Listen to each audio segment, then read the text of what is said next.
念那个，然后完了之后揭牌完了之后才做，您才做第一场。揭牌完了之后就和现在是没有关系，它就是换其他的其他的。先是什么？对对对。第一项是什么？先是就是你跟着他，就是这里会有一个人在这边讲，就是哪个讲话，哪个讲话，然后你是在那没是应该是我修。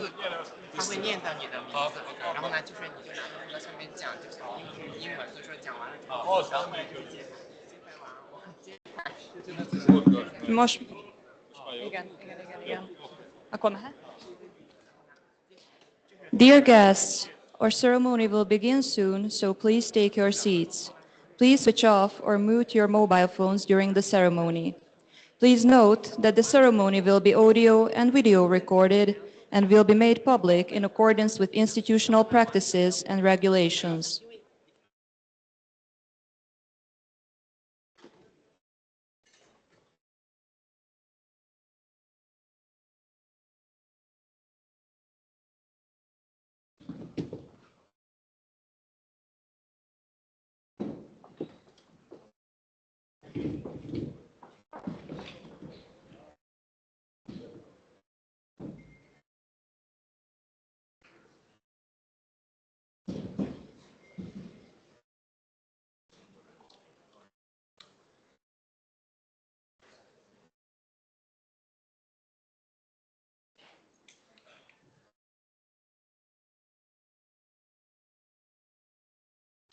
Dear His Excellency Kong Tao, Ambassador of the People's Republic of China to Hungary.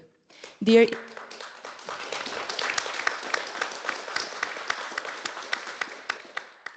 István Jakab, Deputy Speaker of the Hungarian Parliament.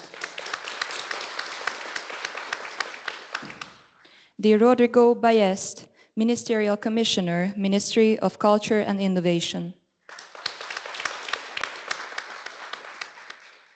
Dear Wang Jinchuin, President of the Southwest University. Dear Csaba Gyurica, Rector of the Hungarian University of Agriculture and Life Sciences. Dear Mohamed Ikwanuddin, Vice Chancellor of University Malaysia Terengganu.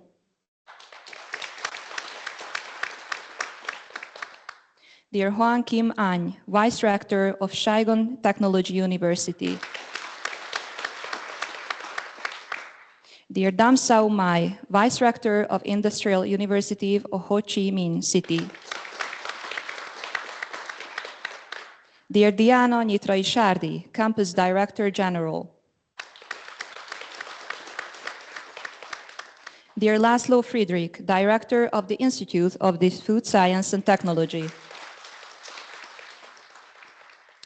Dear distinguished guests, professors, ladies and gentlemen, we would like to express a special welcome to our speakers and partners who accepted our invitation to the 5th FoodConf. It is my privilege to invite Professor Csaba Gyurica, Rector of the Hungarian University of Agriculture and Life Sciences, to deliver his welcome address and share his vision for strengthening international academic cooperation.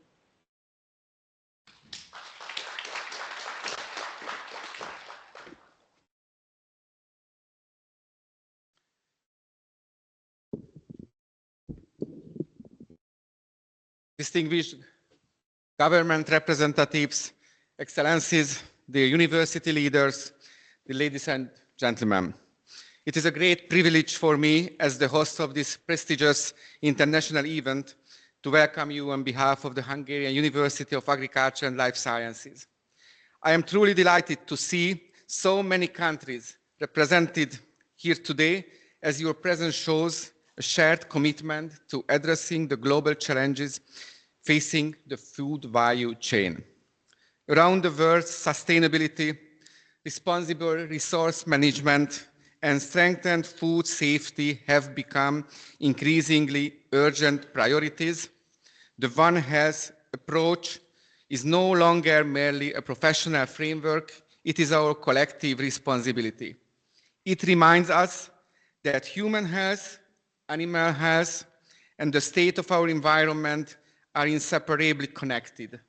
Ensuring the production of high-quality, safe food is therefore a central element of this vision and a global necessity. Our university, and I trust all our partners, remains dedicated to promoting practices across the entire food value chain that reduce food waste, preserve our environment, and ensure the sustainable use of resources. Today, we have access to cutting-edge precision technologies. Digitalization, data-driven decision-making, artificial intelligence, and advanced sensor systems provide opportunities that were once unimaginable for improving the efficiency and quality of food production. Our partners are well aware that, in addition to educational activities, MATE is committed to allocating significant resources to research and development. Our university currently has students from 113 countries, which gives us a dominant role in global competition and value creation. This is not only a huge responsibility and challenge, but also a substantial opportunity in which I count on the continued cooperation of you and our partners in the future. I firmly believe that innovation and international cooperation can build a strong bridge between research, industry, and society. This event aims to do exactly that, create a space for dialogue, inspire shared thinking, and prepare the solutions that will shape the future of the food value chain in a responsible, transparent, and sustainable way. Thank you for honoring us with your presence and for your active engagement. I trust that today and the period ahead will bring forth meaningful collaborations and joint projects that lead to real progress. I wish you all a productive and inspiring day of discussions and exchange. Thank you very much. Thank you very much.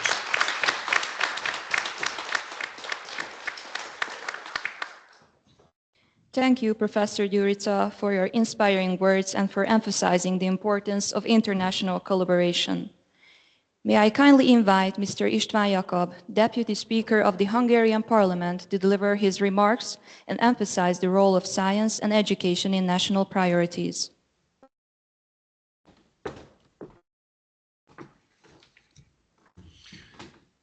Tisztelt Excellenciás Nagykövet úr, tisztelt Rektor úr, intézetigazgató úr, államtitkár úr, rektor helyettes hölgyek és urak, dékán hölgyek és urak, professzor hölgyek és urak, kedves barátaim, szinte az egész világból nagy tisztelettel és szeretettel köszöntöm Önöket. Dear Excellencies, dear rectors, dear directors, dear state deputy directors, deans and vice deans, professors and researchers, all who are here from all around the world, I greet you with warm welcome and respect in today. Nyugodtan megkérdezhetnék tőlem, hogy mit keres egy parlamenti alelnök egy tudományos konferencián.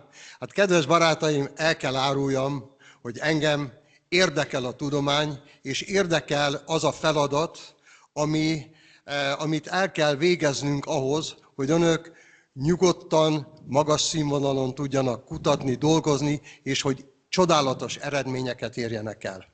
You might honestly ask me why Vice President of the Hungarian Parliament is here on a scientific conference, and I will respond to you that I'm truly interested in research, and I'm dedicated to support all the conditions which are necessary for you to reach your goals on a high quality together with your colleagues. Én illő alázattal figyelem az önök csodálatos munkáját. Jóleső érzés volt találkoznom több olyan kedves meghívott vendéggel, akikkel már a különböző országokban találkoztam és dolgoztunk is együtt. I'm showing a true respect to your work, and it was a very nice event to see and meet those professional colleagues whom I meet before in several countries, and we already cooperated together on several issues. Illő szerencséggel szeretném elmondani önöknek, hogy egy olyan ország képviseletében köszönhetem önöket, amely ország 3 Nobel-díjast adott az elmúlt 2 évben a világnak. Azt gondolom, hogy ez arra predesztinál bennünket, hogy egy-egy tudományos konferencián is meghívják önöket a kollégák, és valóban érdemi alkotó munka történjen. I have to mention that in the last 3 years, our country, Hungary, has given 3 Nobel laureates to the world and the community, and it encourages us that we might invite you to work here and be here and to reach your goals in the future. Hadd csatlakozzam Gyurica rektor úrhoz. A globális kihívások, a klímaváltozás, a háborúk, a környezetszennyezés, a természeti katasztrófák, és néha még az emberi tevékenységek is bizony komoly kihívások elé állítanak bennünket.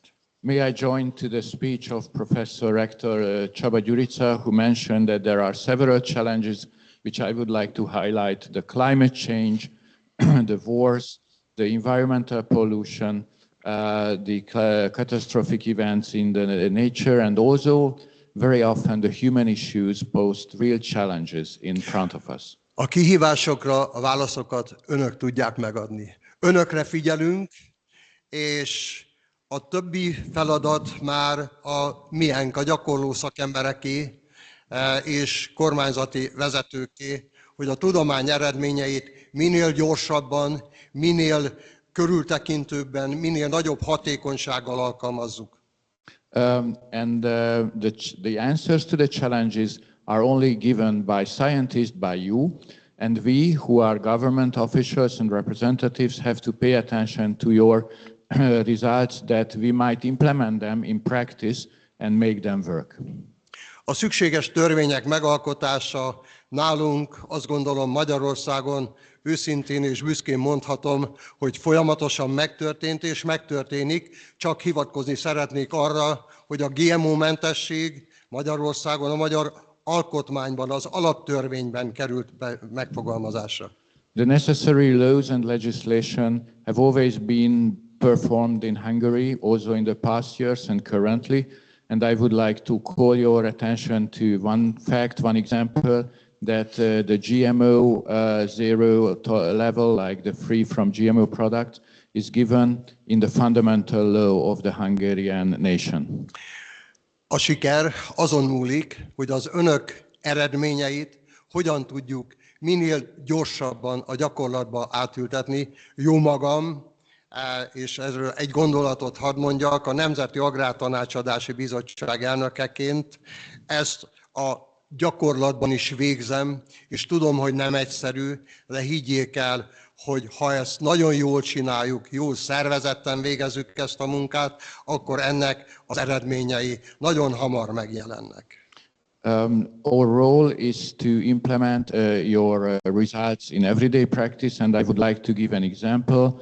I am the head of the National Extension Organization, and I do that consultancy also in practice. There are several challenges in that transformation, but trust me, when we do it on a long term, it pays back really. A mi életünket és az elkövetkező generációk életminőségét, élethosszát az élelmiszerek minősége határozza meg. Pontosan ezért nem mindegy, hogy milyen élelmiszert állítunk elő az alapanyagtól a feldolgozás végéig, és én azt gondolom, hogy önök ebben nagyon komoly eredményeket értek el. Ehhez a munkához kívánok én önöknek sok sikert, és a mostani konferencián úgy szintén jó eredményeket és jó együttműködést. The quality of our life and the length of life, also our generation and the next generation, is strongly depending on the quality of food from seed to fork. Your contribution on that field is really remarkable. So I wish you a very successful cooperation and joint work on this conference today and on the upcoming day. Örülök, hogy együtt lehettem önökkel, köszönöm megtisztelő figyelmüket, sok sikert kívánok a mai konferenciához, és tisztelettel várom majd a kollégákat a parlamentbe is. It's a privilege to me to be here. I again warmly welcome you, and I wish a successful conference, and I also expect the colleagues who come to the parliament. Thank you.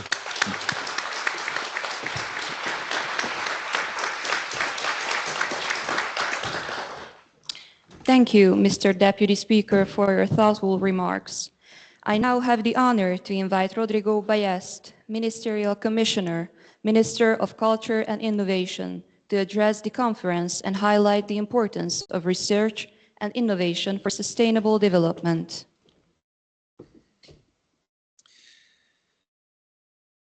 Your Excellency, Rector Jurica, dear Deputy Speaker Mr. Jakob, distinguished Ambassador Gong Tao, dear President, dear professors, ladies and gentlemen. On behalf of Minister Hanko and State Secretary Varga Bajos, let me express first of all my gratitude for this invitation to take part in such an important event where science, research, technology and excellency meet social and environmental responsibility, common good, industry and diplomacy. Today, a safe, sustainable and innovative food supply chain is first and foremost the best guarantee across the world to consume and trade with trust and transparency, simultaneously ensuring quality, high health standards and innovation at the same time. It is the passport that seals the quality and safety of hundreds of millions of products that are safely delivered across several continents. Moreover, in times of geopolitical turmoil and instability, the cooperation of countless players along a secure and integrated food supply chain is another solid bridge for something that we know very well here in Hungary: connectivity, international cooperation based on mutual respect and shared interest. Needless to say that universities, through research, mobility and joint cooperation, are key players in this endeavor. And needless to say that Hungary is playing this game very well. As we speak, we host in Hungary 45,000 foreign students, including thousands from China, Vietnam and Malaysia and far beyond. In total, no less than 15% of the students in this country are foreigners, one of the highest rates in the OECD. Yet, we are ready to welcome more, and our universities are eager to engage even more and push international cooperation to new heights.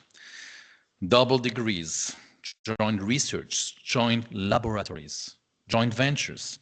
This is what Hungarian universities are aiming at, and those are objectives that they already reached in many cases. Successes that precisely call for more and better cooperation with top universities all around the world. And I must say that in that regard, MATE, the Hungarian University of Agriculture and Life Science, is a pioneer and a leading example. A university, as the Rector Jurica already highlighted, that welcomes 113 nationalities, and also one that is able not only to welcome, but also to go abroad and build campuses in third countries and be the partner to the most prestigious universities in the world. And of course, the close cooperation it has with the Southwest University of Chongqing is one of the brightest examples of this capacity for excellency, innovation, and social impact.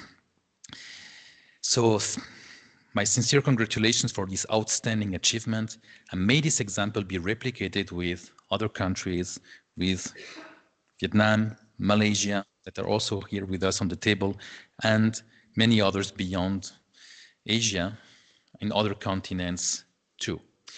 Ladies and gentlemen, Hungary is not only a land hosting some of the oldest universities in the world, is not only a land of Nobel Prizes, as well already highlighted, it is also a land of opportunities to make the most of all the possibilities that today's world offer to those who are willing to seize them.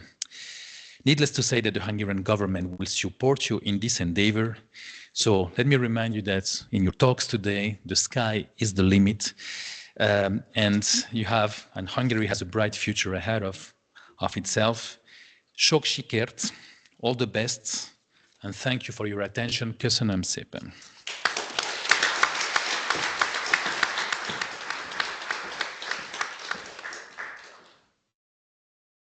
Thank you, Commissioner Rodrigo Ballest, for your valuable insights and support for research and innovation.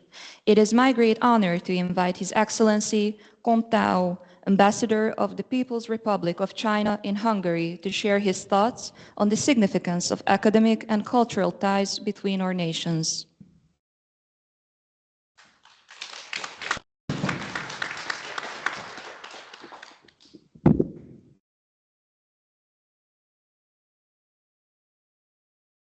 尊敬的雅高布国会副主席、巴列斯特尔部长专员，尊敬的九里察校长、王进军校长、女士们、先生们，大家上午好！很高兴应邀来到著名的匈牙利农业和生命科学大学，出席第5届国际食品科学技术和创新会议开幕式，并共同见证中国匈牙利食品科学“一带一路”联合实验室揭牌。我谨代表中国驻匈牙利使馆对会议的举办表示热烈的祝贺，并向出席会议的各位嘉宾、各位朋友表示诚挚的问候。中国是一个农业大国，中国党和政府把解决好农业、农村、农民问题作为治国理政的重中之重，把脱贫攻坚作为全面建成小康社会的标志性工程。中方深刻把握中国国情特点和贫困治理规律，始终坚持以人民为中心，坚持精准扶贫，坚持在经济发展中扶贫，坚持在促进当地特色产业发展中扶贫，坚持在促进共同富裕中扶贫。截至2020年底，现行标准下9899万农村贫困人口全部脱贫，12.8万个贫困村全部出列，区域性整体贫困问题得到历史性解决。这一成就不仅意味着中国提前10年实现联合国2030年可持续发展议程的减贫目标，更标志着中国在消除绝对贫困方面取得了全面胜利。中方的脱贫攻坚事业也得到了各国友人的支持与帮助。匈牙利农业大学的樱桃专家卡若利·赫鲁特科教授，过去20多年里多次到中国西部农村，帮助当地引进优良樱桃品种和种植技术，助力当地脱贫。2015年，他荣获中国政府友谊奖，生动诠释了中匈人民的深厚友谊。科技赋能，农业腾飞。2024年底，中国农业科技进步贡献率达到63.2%，科技成为农业增长的第一动力。农产品加工业和现代食品科学是中国农业高质量发展的关键引擎，也是中匈政府间科技合作的重点领域。在中匈两国领导人战略引领下，中匈政府间科技合作快速发展。中国科技部与匈牙利文化和创新部共同资助的这合作项目，已拓展到联合研发、联合实验室、伙伴研究所、人员交流等4大类，项目数量和经费也大幅增加，有力促进双方科技交流合作取得丰硕成果。匈牙利农业大学和西南大学在食品科学领域的长期合作是其中的成功范例。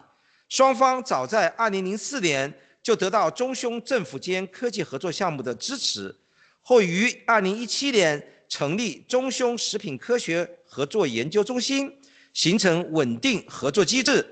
20年来，双方开展密切的人员交流，与产学研务实合作，研发果酒酿造、农产品检测等技术，获得了30多项发明专利，推出轻卡系列中国风味、帕林卡果酒等产品。2024年10月，双方合作再上一层楼，启动共建中国匈牙利食品科学“一带一路”联合实验室，打造中匈食品科学领域的国家级合作平台。女士们、先生们、朋友们，上个月，中国共产党20届四中全会胜利召开，审议通过“十五五”规划建议。未来5年，中国将加快高水平科技自立自强，引领发展新质生产力，加快农业、农村现代化，扎实推进乡村全面振兴。同时，中国将继续扩大高水平对外开放，加强与共建“一带一路”国家的战略对接，拓展农业、绿色发展、人工智能、数字经济、卫生健康等领域合作新空间。中匈是共建“一带一路”的坚定伙伴。作为中匈共建“一带一路”的重要科技载体，此次联合实验室在匈挂牌，标志着两国科技创新合作进入新阶段。未来，中方将与匈方一道积极支持实验室高效建设运行，希望实验室持续深化科研合作，加强人才培养，加速成果转化，完善合作网络，助力双方食品科技和产业不断进步，为中匈高质量共建“一带一路”注入新动能，为两国友好事业发展贡献新成果。中国有句古话：“民以食为天”，食品关乎人类共同福祉，需要国际社会携手推进创新与合作。今天，来自多个国家的专家学者云集于此，期待各位通过此次会议深化交流互鉴，共同推动食品科学技术的不断创新发展，为人类的健康、食品安全和可持续发展贡献智慧和力量。最后，预祝本次会议取得圆满成功。谢谢大家 ，Thank you， 各位人士版。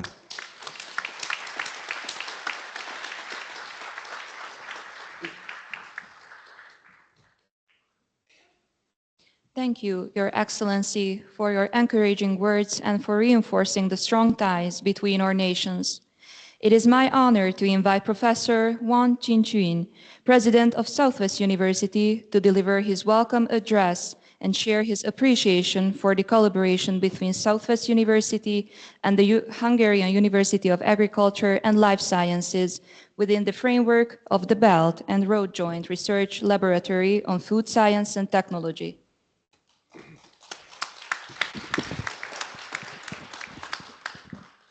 Deputy Speaker of the Hungarian Parliament, Istvan Jakub, Ambassador Gong Tao, Military Commissioner Rodrigo Ballester, Rector Siba Gilriska, ladies and gentlemen, good morning. In this beautiful season, I'm honored to be invited to the beautiful country of Hungary to attend the 5th International Conference on Food Science, Technology, and Innovation, hosted by MATE. First of all, on behalf of Southwest University, SW in short, I would like to convey my sincere greetings to all distinguished guests and experts who have traveled from afar.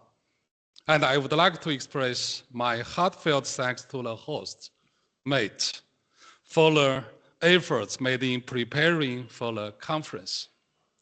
As a double first-class university directly under the Ministry of Education of China, SW boasts a comprehensive range of disciplines with distinct characteristics and strong comprehensiveness.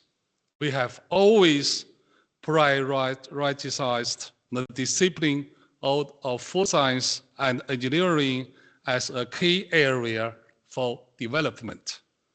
Relying on the university's profound scientific research foundation and the platform support, this discipline has consistently ranked among the top 25 globally. It has formed preeminent strengths in fields such as the research and the development of new food processing technologies, innovation in intelligent food equipment, creation of functional foods, and the high-value utilization of agricultural products. The discipline has successfully undertaken a number of national-level scientific research projects and promoted the industrial transformation of a series of technological achievements. These solid disciplinary foundations and research advantage provide important support for us to carry out high-level cooperation with partners in Hungary and around the world. Although China and Hungary are geographically distant, we share a profound cooperation heritage and broad prospects in the field of food science. As an important force in the field of food disciplines in our respective countries, SW and the MATE have long adhered to the concepts of mutual learning, mutual reference, and collaborative innovation, and work together to build a solid bridge of cooperation. From the official inauguration of the China-Hungary Joint Research Center for Food Science in 2017 to the approved by China's Ministry of Science and Technology in 2024 for the establishment of the China-Hungary Belt and Road Joint Laboratory on Food Science.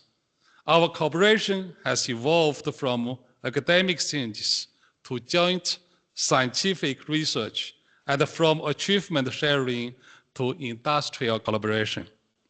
It has become a model of industrial academia research cooperation in the field of food science and technology between Chinese and Hungarian universities. In the future, relying on a substantial operation of this national level platform, we will focus on the strategic goal of building a China-Hungarian hub for collaborative innovation in food science and technology. We will deepen cooperation in improving the quality and optimize the efficiency of characteristic agricultural product processing, advance the modernization and the standardization of traditional food processing, and give full play to the role of the joint laboratory as a strategic bridge between the food industry and the scientific research communities in China and Europe. We will also drive the common development of countries along the Belt and the Road through radiation effects. The 5th International Conference on Food Science, Technology, and Innovation is not only an academic event for experts and scholars in the global food science and the technology field, but also an important link for deepening international cooperation and promoting the implementation of innovative achievements. At this conference, 2 professors from our university will deliver special reports on cutting-edge topics, such as the application of food biotechnology in the extraction of functional components and the innovation in green technologies for deeper processing of agricultural products. We will also set up post displays covering areas including biological control for modern storage and the preservation of agricultural products, and exploration of microbial resources to promote the big health industry. Through this, we will share our research practice and insights and look forward in deep dialogues, idea exchanges, and joint improvement with all experts. We look forward to taking this conference as a new starting point to further expand the dimension of cooperation, conducting joint research in cutting-edge fields of food science and technology, deepening exchanges in the training of young scientific research talents, and exploring new models in industrial academia research collaborative innovation. We will work together to promote more food science and technology achievements to serve the development of the food industry in both countries and around the world, and contribute more wisdom and strength to enhancing the competitiveness of the food industry and improving human health and well-being. Finally, I wish this conference complete success. May the path of food science and technology cooperation between China and Hungary, as well as between our two universities, become broad and more fruitful. I wish all leaders and experts a pleasant exchange and a fruitful experience during the conference. Thank you very much.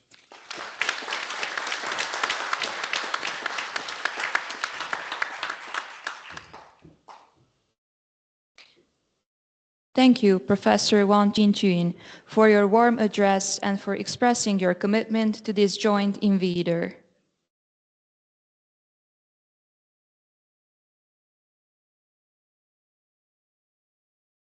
Next, we will unveil the plaque representing the strong partnership between our universities within the framework of the Hungary-China Belt and Road Joint Laboratory on Food Science and Technology.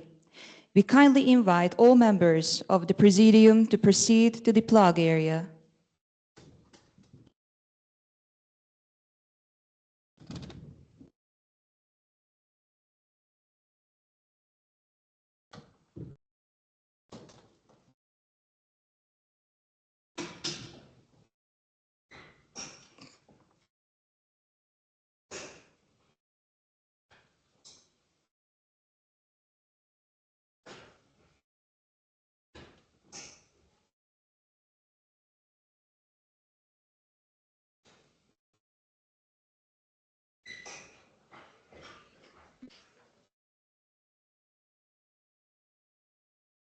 This plaque stands as a symbol of our shared commitment to research and innovation. We respectfully ask the two rectors, Wang Jinjun, President of Southwest University, and Csaba Gyurica, Rector of the Hungarian University of Agriculture and Life Sciences, to unveil the plaque, while the other distinguished members of the Presidium witness this significant moment.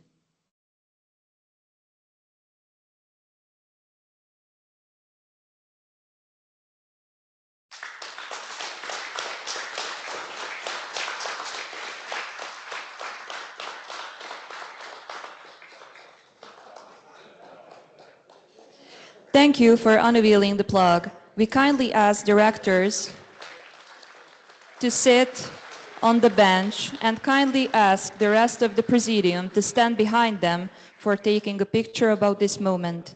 Then shake hands as a symbol of our strengthened partnership.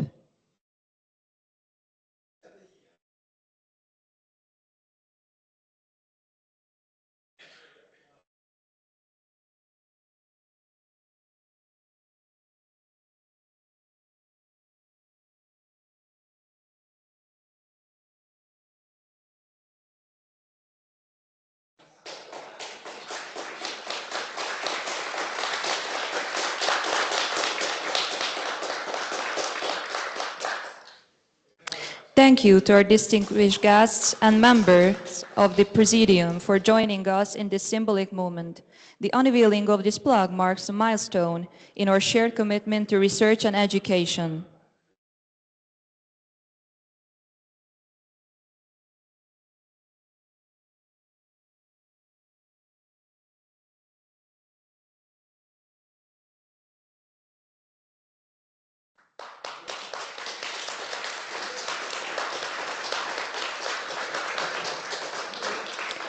Now we carry on with the next point of the agenda and kindly ask Mr. István Jakab, Rodrigo Bayest, Professor Csaba Gyurica, and Professor László Friedrich to return to their seats at the Presidium on the podium.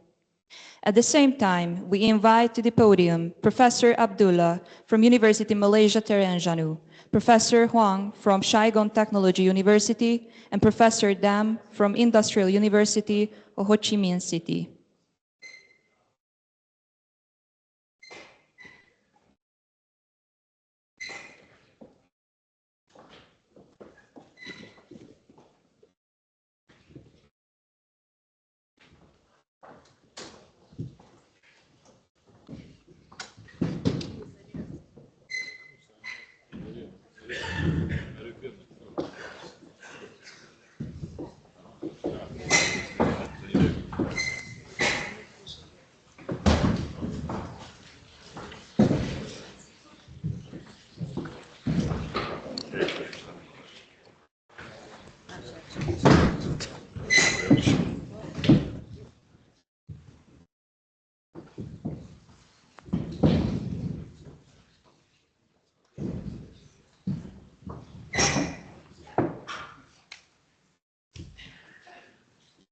It is my privilege to invite Professor Abdullah, Vice Chancellor of University Malaysia, Terengganu, to deliver his welcome speech.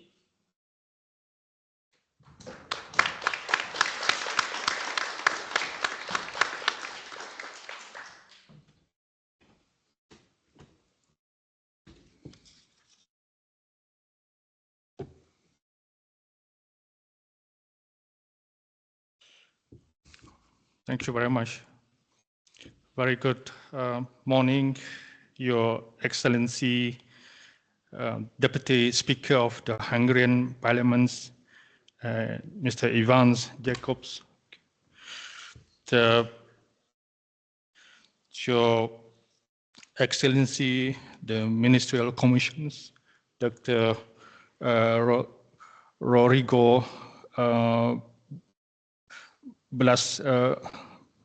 Balasta, sorry, and of course my colleague, Your Excellency, the Rector of MED, Professor Shaba Yusrisa, and ladies and gentlemen, and professors, colleagues, and audience, it is truly an honor to stand here at the 5th Food Conference and to present my University Malaysia Terengganu, Malaysia, on these remarkable occasions.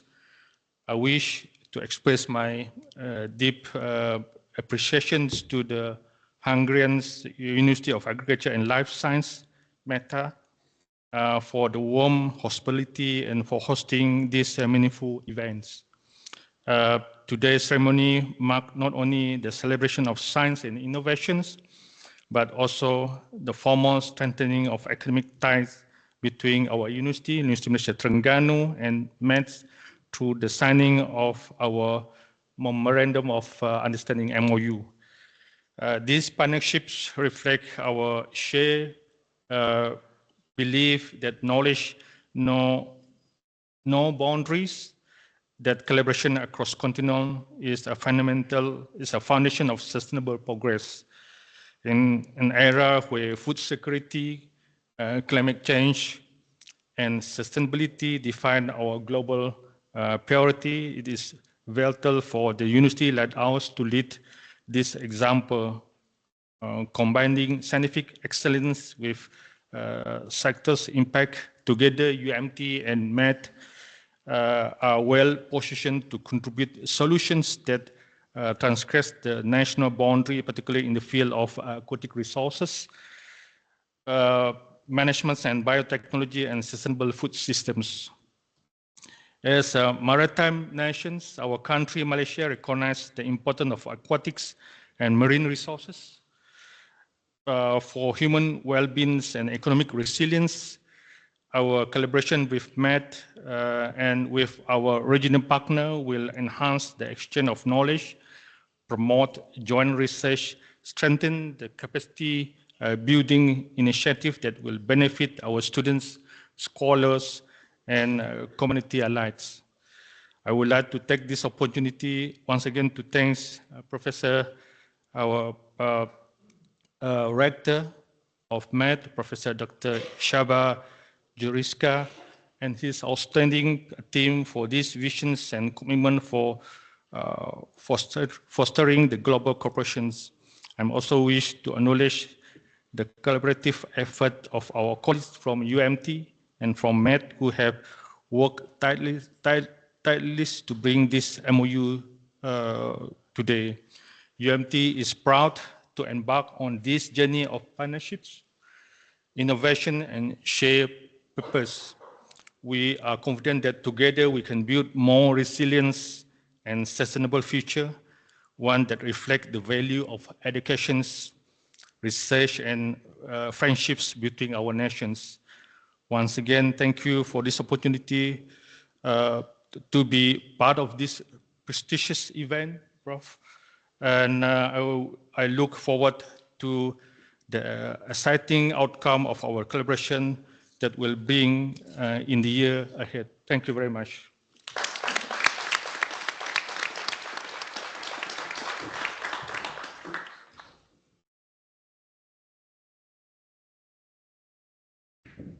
Thank you, Professor Abdullah, for your encouraging words and for reinforcing the value of international partnerships.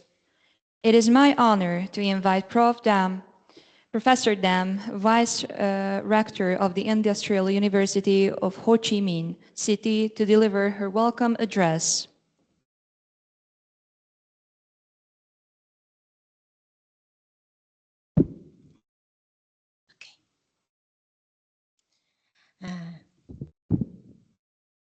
Dear Istvan Jacob, Deputy Speaker of Hungarian Parliament, the Ambassador of the People's Republic of China in Hungary, Dr. Roderick Basletter, Ministerial Commissioner, Ministry of Culture and Innovation, Professor Csaba Jurica, Rector of Hungarian of Mate, Professor Laszlo Friedrich, and Professor Dina Nitra Safri. Ladies and gentlemen, distinguished guests, dear colleagues and friends, it is my great honor and pleasure to welcome you to be here in the 5th Conference of Food Science and Technology Innovation, which is organized by MATE. It is my home university. My name is Dam Shamai. My Hungarian name is Hoynalko. And now I am on behalf of my university, the Industrial University of Ho Chi Minh City, and I also the alumni of MATE. It is a very, very special and emotional moment for me to stand and here again. I would like to express my sincere thank you for the organizer for inviting me and giving me the wonderful opportunity to return this esteemed institution. In Mojaro, Mindik Biske Lasek Oro Hoj Mate Alumnasa Vojo.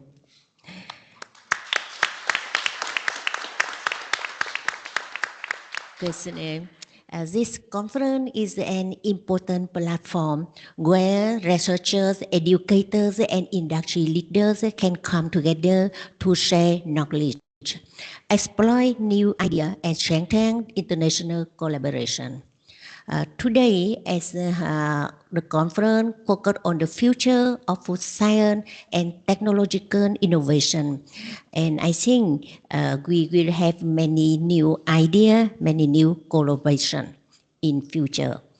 Because as I think the conference not only the place to express our idea, to share our knowledge, but is also the place to make the network, to meet the old friend, and to get the new friend. And in future, we will get the more cooperation together. And for the MATE, as I say, is my home university. And I also always would like to make the cooperation with you as not like the cooperation like the partner university, but also like my home university and my country university. Again, I would like to thank for the organizing committee, partners and speakers to be here again, and I wish you an inspiring, productive, and successful conference. Thank you again for the invitation and the warm invite and the warm climate here. And Sokshiket Ivano of Konferencia host, Questionem Sepe.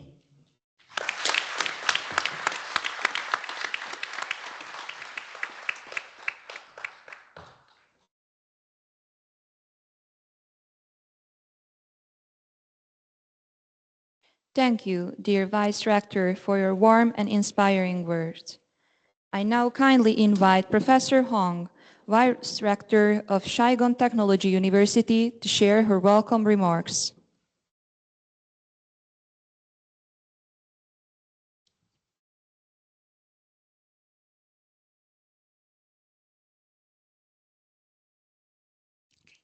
Dear Vice Speaker, Hungarian Parliament, dear Mr. Minister of Ministry of Culture and Innovation, dear Professor Rector of Hungarian University of Agriculture and Life Sciences, dear rectors and directors, ladies and gentlemen, distinguished delegates and honored guests. It is my great pleasure to join you today at the 5th International Conference on Food Science, Technology and Innovation. On behalf of Saigon Technology University, I would like to express my sincere appreciation to the organizing committee of the Institute of Food Science and Technology, Hungarian University of Agriculture and Life Science, for giving me the honor and opportunity to deliver this welcome address. This conference is a meaningful platform where we can share new ideas, exchange scientific knowledge, and present research achievements in the field of food science and technology. It also plays a vital role in strengthening connection among universities, research institutes, industry partners, and opening up opportunities for collaboration and innovation. Allow me also to extend my warmest congratulations on the upcoming MOU signing ceremony, an important milestone that reflects our shared commitment and marks a promising beginning for future cooperation in education, training, and scientific research. I wish the conference great success. I wish all delegates good health and a fruitful time throughout the event. Thank you so much.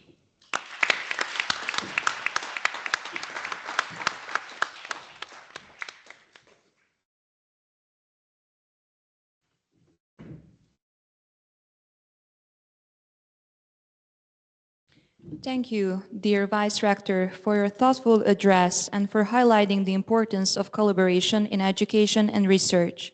We now proceed to the signing of the Memoranda of Understanding, marking another important step in strengthening our international partnerships.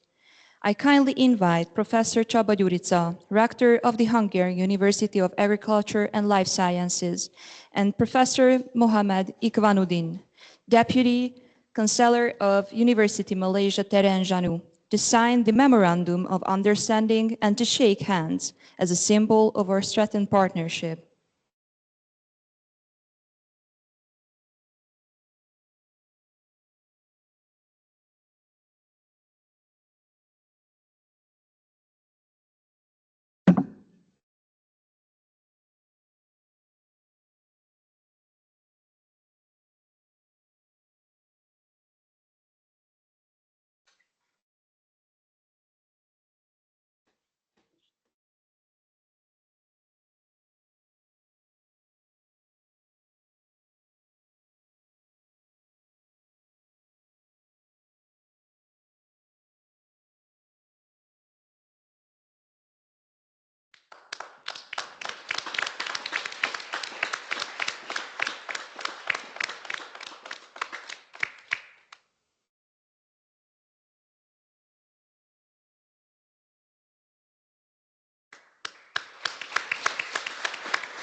Professor Ikvanuddin will give this present now to Csaba Gyurica.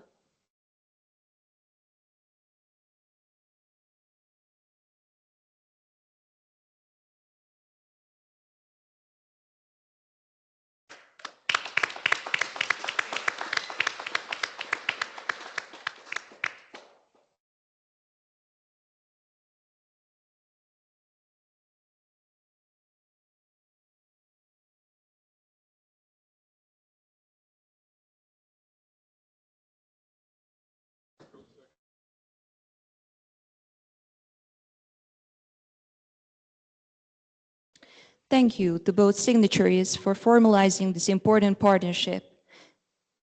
Next, I invite Professor Csaba Gyurica and Professor Hong Kim Any, Vice Rector of Saigon Technology University, to proceed with the signing of the Memorandum of Understanding and to shake hands as a symbol of our academic collaboration.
Thank you for reinforcing our shared commitment to academic collaboration.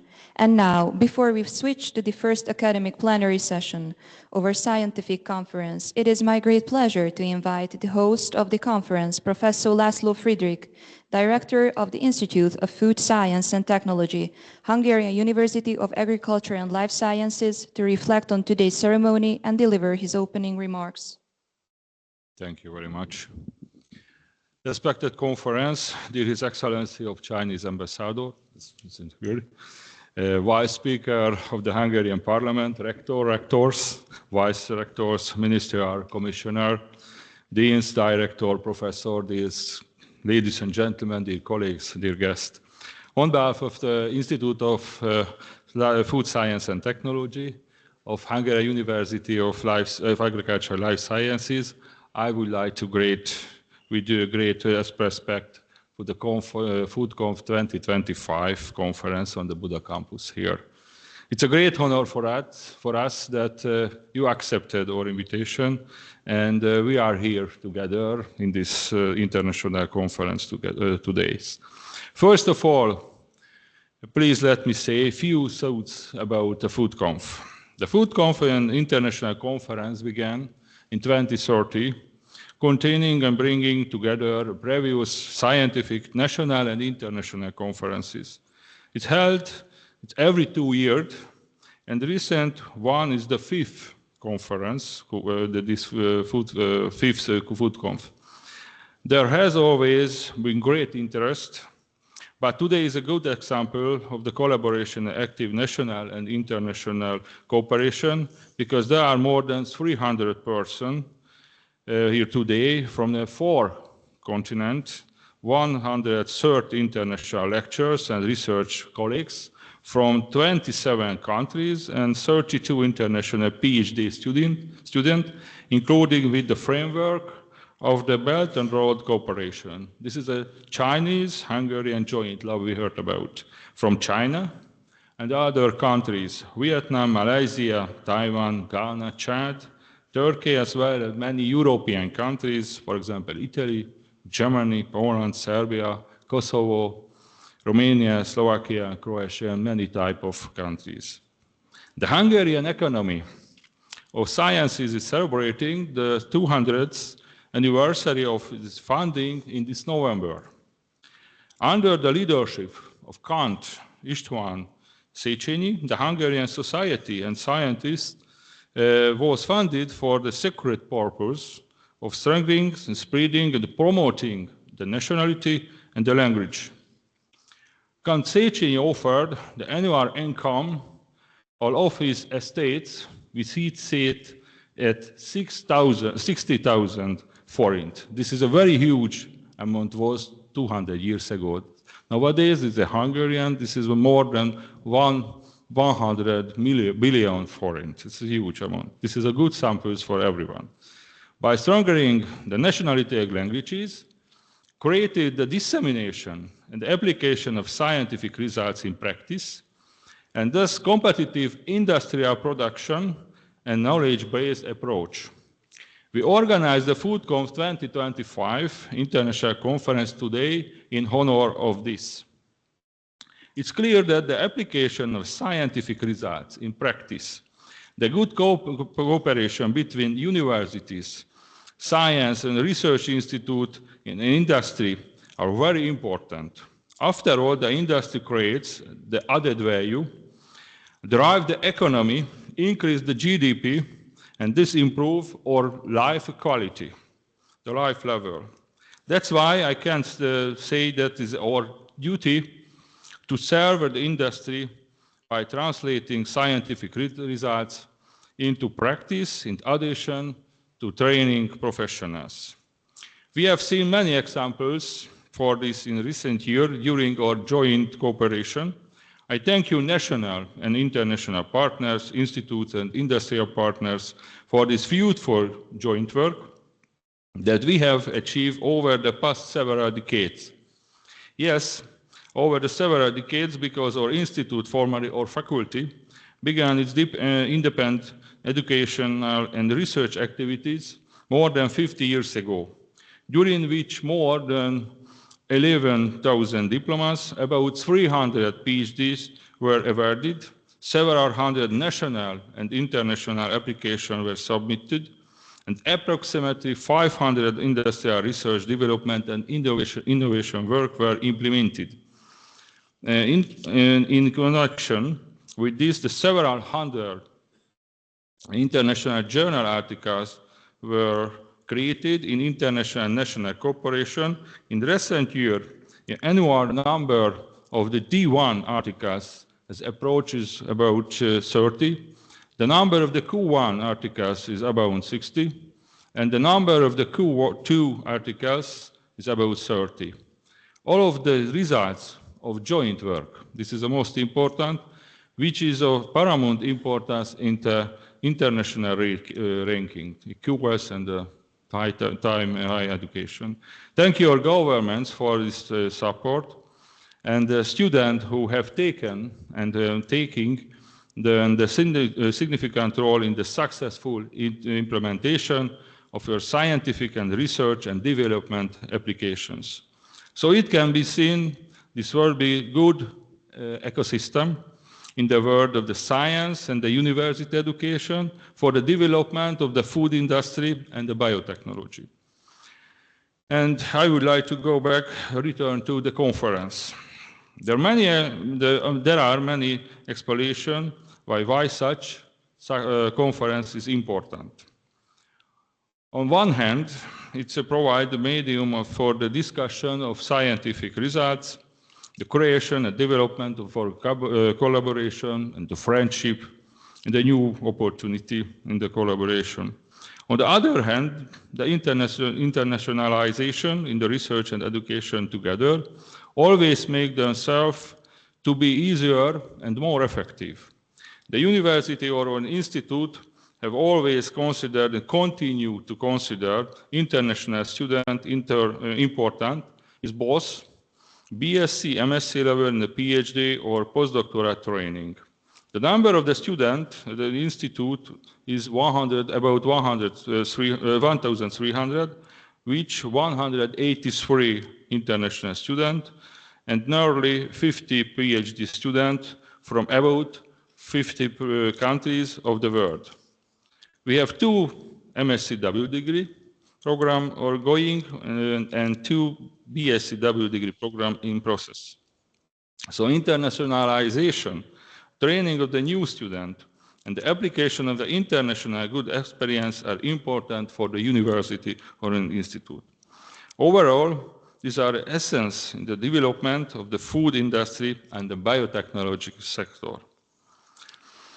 Many international events of recent years, such as COVID, war in the neighbor country, have put food and with it the food industry and the entire supply chain into the center of attention, in the focus. Sovereignty, self-sufficiency have become important aspects in which security of the supply and food industry, raw material production, agriculture, animal husbandry, crop production, and the food industry processing, and food logistics and trade play a strategic role. The entire supply chain approach is a basis of all this, in which the concept of the farm to fork has explained.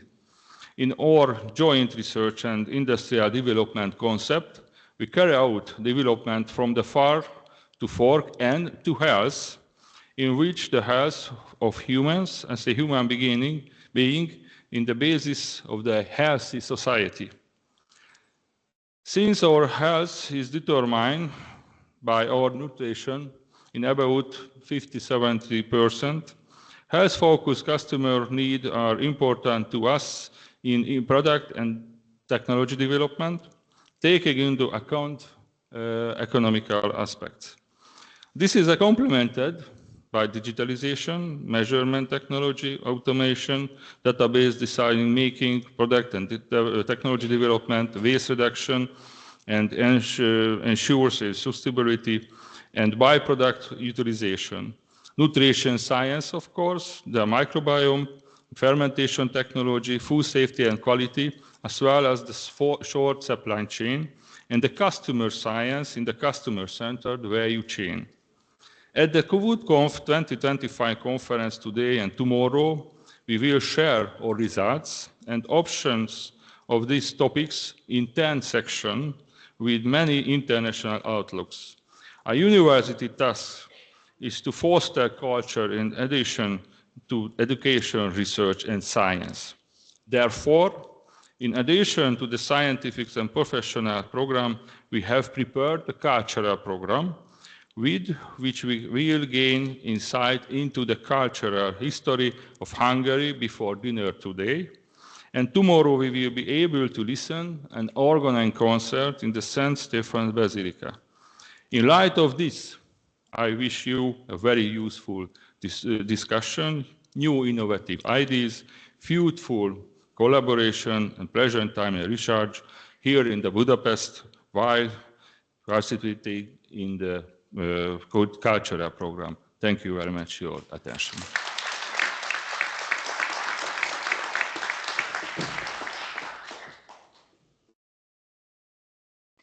Thank you, Director Friedrich, for your inspiring opening remarks and for highlighting the significance of today's ceremony. We now move to the first academic plenary session of our scientific conference. This session will be chaired by Professor Lívia Simon Sarkadi and Professor József Felföldi. We kindly invite the chairs to begin the session.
Majd akkor ezeket eltesszük.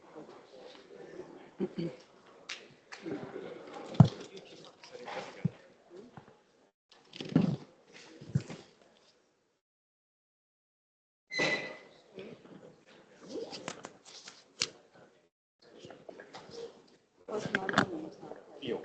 Jó. Jó.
Here, I will give you back. Igen, megtaláltam, köszönöm szépen. Most már sorolom fel őket.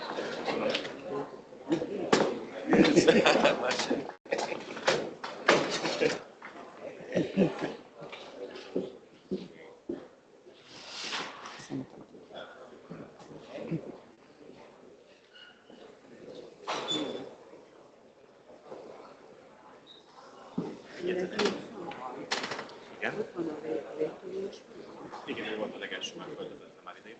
Egyetlen egy kérdésem. Én adjam nekik az ajándékcsomagot, vagy odaadjam tanárnőnek, és ön fogja? Jó, már is hozom, már is hozom.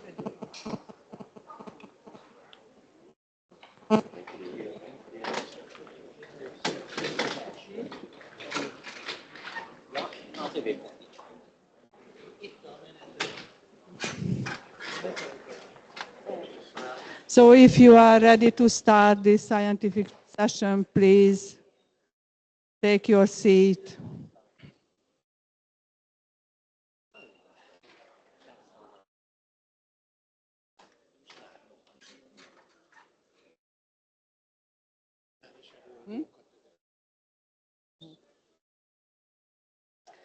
Okay.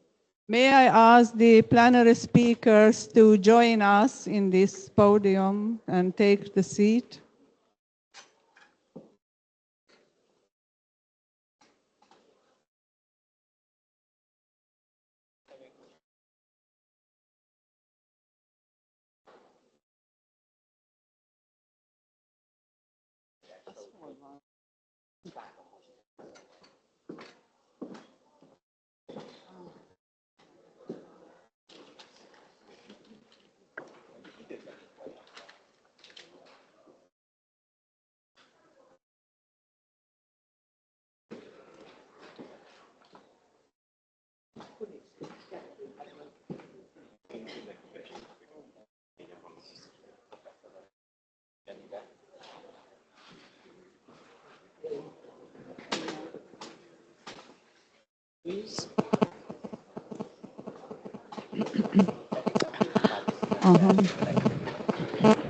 Ladies and gentlemen, may I ask for your attention, please?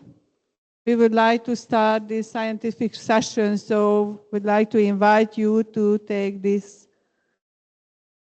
your seat. And again, I would like to ask our plenary speakers to join us in this podium.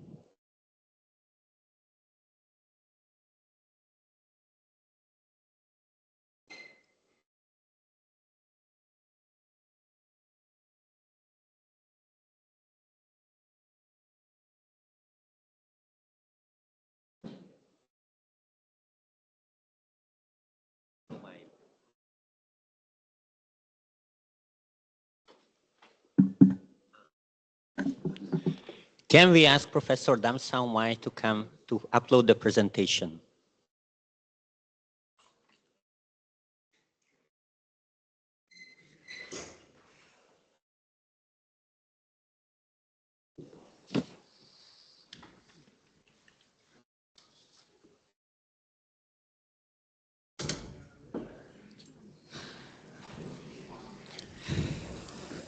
Akkor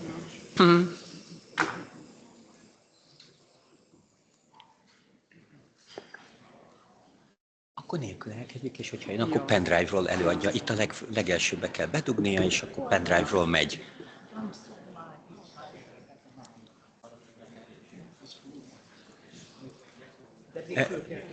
Pendrive-ról van? Akkor majd pendrive-ról előadja. Jó, oké.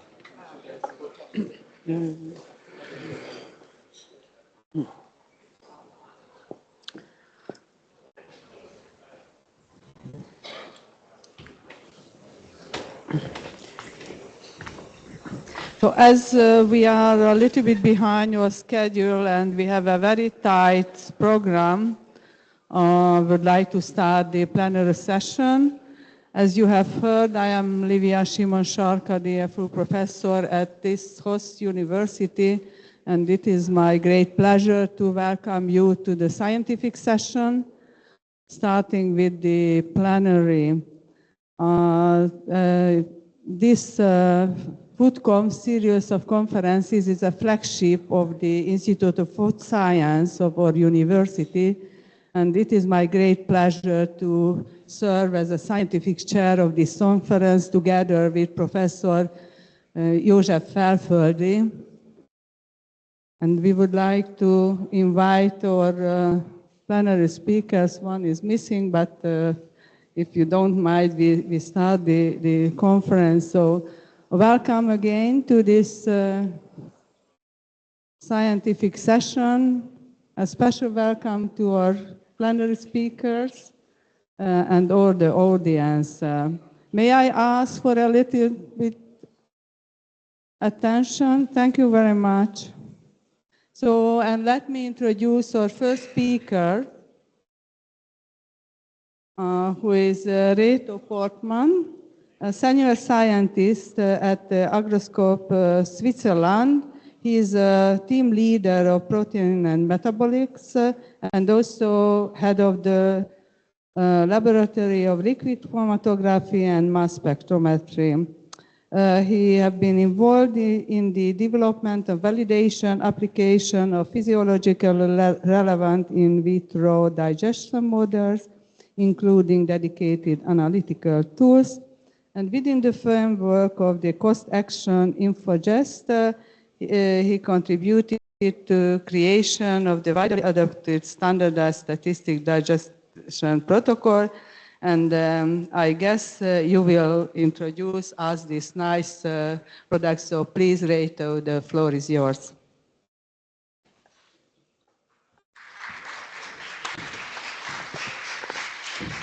So thank you very much for the kind introduction. I'm really happy to be here at the FoodConf in beautiful Budapest.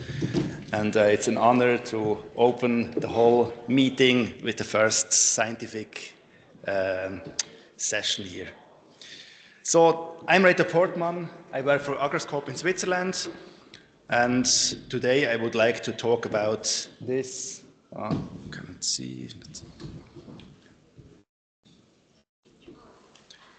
About this complex machine here. So the input of this machine is food, the output is amino acids, and what it basically measures is protein digestibility, DIAS, and so on.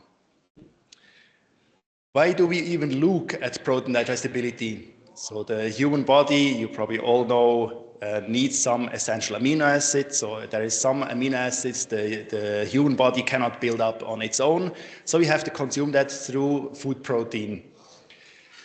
So basically, if we eat food protein, the body breaks them down into essential amino acids at all. And these amino acids are used to build up new proteins, which then are used in many biological processes. So basically, all biological processes in one way are associated with proteins. So in the EU, there is a regulation that food that provides more than 12% of its energy from protein is just considered as a source of protein. And if this even increases to 20%, then it can be labeled as high in protein. But this is a bit misleading, because I already told you that there is essential amino acids and you really need these. I try to illustrate that with that fish tank here. Each of these elements here is the need of your body of this specific amino acid. And there is holes in here. This is the amount the food delivers to your body. So for example, for the tryptophan here, you have more than 100%. For the aromatic amino acids here, it's just 100%. And for the valine, for example, it's a bit lower. And the lowest one here is the lysine. So basically, this virtual food I show here is giving lysine value, which is it's about half of what you in fact need. And the problem now is that you only can use from the other amino acids only the percentage of this limiting amino acid here. So whatever is more from histidine or aromatic amino acids and so on, this is only used in energy. So it's really important that you raise the limiting amino acid as high as possible. Here's another example for that. So here I compare two different foods. On one side is chia foods, chia seed, and on the other side is milk. Both of them contain more than 20% of their energy from protein, so both of them are classified as high in protein. And if you look at the essential amino acid patterns, you see in blue here, this is the amount of essential amino acids the product has, so the milk itself has. And, okay, thanks a lot. And in orange, you see the amount of the essential amino acids chia is delivering. And you see, chia basically is much better than milk. But now, if you look at digestibility of these proteins, if we just soak chia seeds and digest them, they're only digested to about 16%. But milk is digested about 100%. So basically, if you correct these profiles here with the digestibilities, the picture totally changes. So milk now has a lot more of the essential amino acids than the chia. And here in green, I show the amounts which are needed for your body maintenance. This is values given by the FAO. So basically, milk is fulfilling the FAO recommendation for a good protein source, and the chia is much worse. So this really shows it's important to not only look at total protein, but also look at amino acid composition and digestibility. There's different methods to quantify digestibility, protein digestibility in the world. So far, all of them are based on in vivo trials. The oldest one here is the PEAR, the protein efficient ratio. Here you just measure the gain of rats. You feed them some dietary protein and just check how much they grow and compare it to foods, to reference protein, which is in this case casein. So it's really a simple growth-based rat model. Then there is the PDCAS, the protein digestibility corrected indispensable amino acid score. Here, you at least check the amino acid profile from the foods, but then you correct it with the fecal digestibility, and this is also measured in rats. But in between, you of course have fermentation from rats or from the intestines, from the bacteria in there. So basically, this approach is less accurate. And just the very latest model is the digestible indispensable amino acid score, the DIAS. Here, you measure the amino acid profile and then directly measure the allele digestibility of each individual amino acids in humans or in pigs. This is the most accurate one of the three methods here, but unfortunately, I mean, if you want to measure the digestibility in humans, you have to have humans which are having an artificial exit of the small intestines, or with pigs, you just cannulate them. So it's ethically questionable. So this is how DIAS then is calculated. So you measure the amino acids per gram of food protein. You take the indispensable amino acids. Here I show you the example of lysine. Then you measure the digestibility of lysine. You multiply the two values, so you get the amount of this lysine which is digested in your food, which is available. This is one side, this is the measurement side. Then on the other side, you have this table here from the FAO.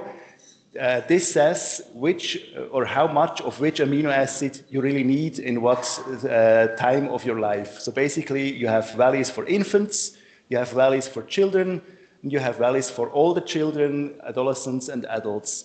And so basically here you have the dia measured, here you have the dia reference. If you divide the two of them and multiply by 100, you end up with the digestible indispensable amino acid ratio. And the lowest one of them is the DIAS, the digestible indispensable amino acid score. And in the fish tank I just showed beforehand, this lysine was the DIAS.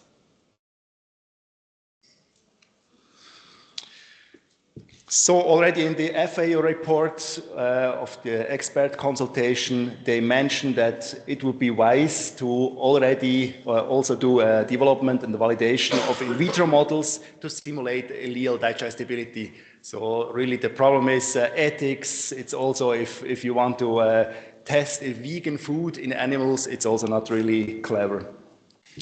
So we try to tackle that task here in the InfoChest cost action. Cost action was an effort from the EU. They funded basically gathering of scientists, bringing experts together and trying to find solution for this part here. So basically within InfoChest, we have developed a human digestion model which should be as physiologic as possible. So it consists of an oral phase, a gastric phase where you have gastric juice with pepsin and you drop the pH to pH 3 and you keep it for 2 hours as it's more or less in our human body. Then you have an intestinal phase where you increase the pH again to pH 7 and you add intestinal juices with bile and pancreatine. And what is really different to other older models here is that we don't only provide values how to digest, but we also tell the people that you really have to test your enzymes for activities because what is labeled on packages is not correct at all. So you go in with the right amount and the right physiological conditions.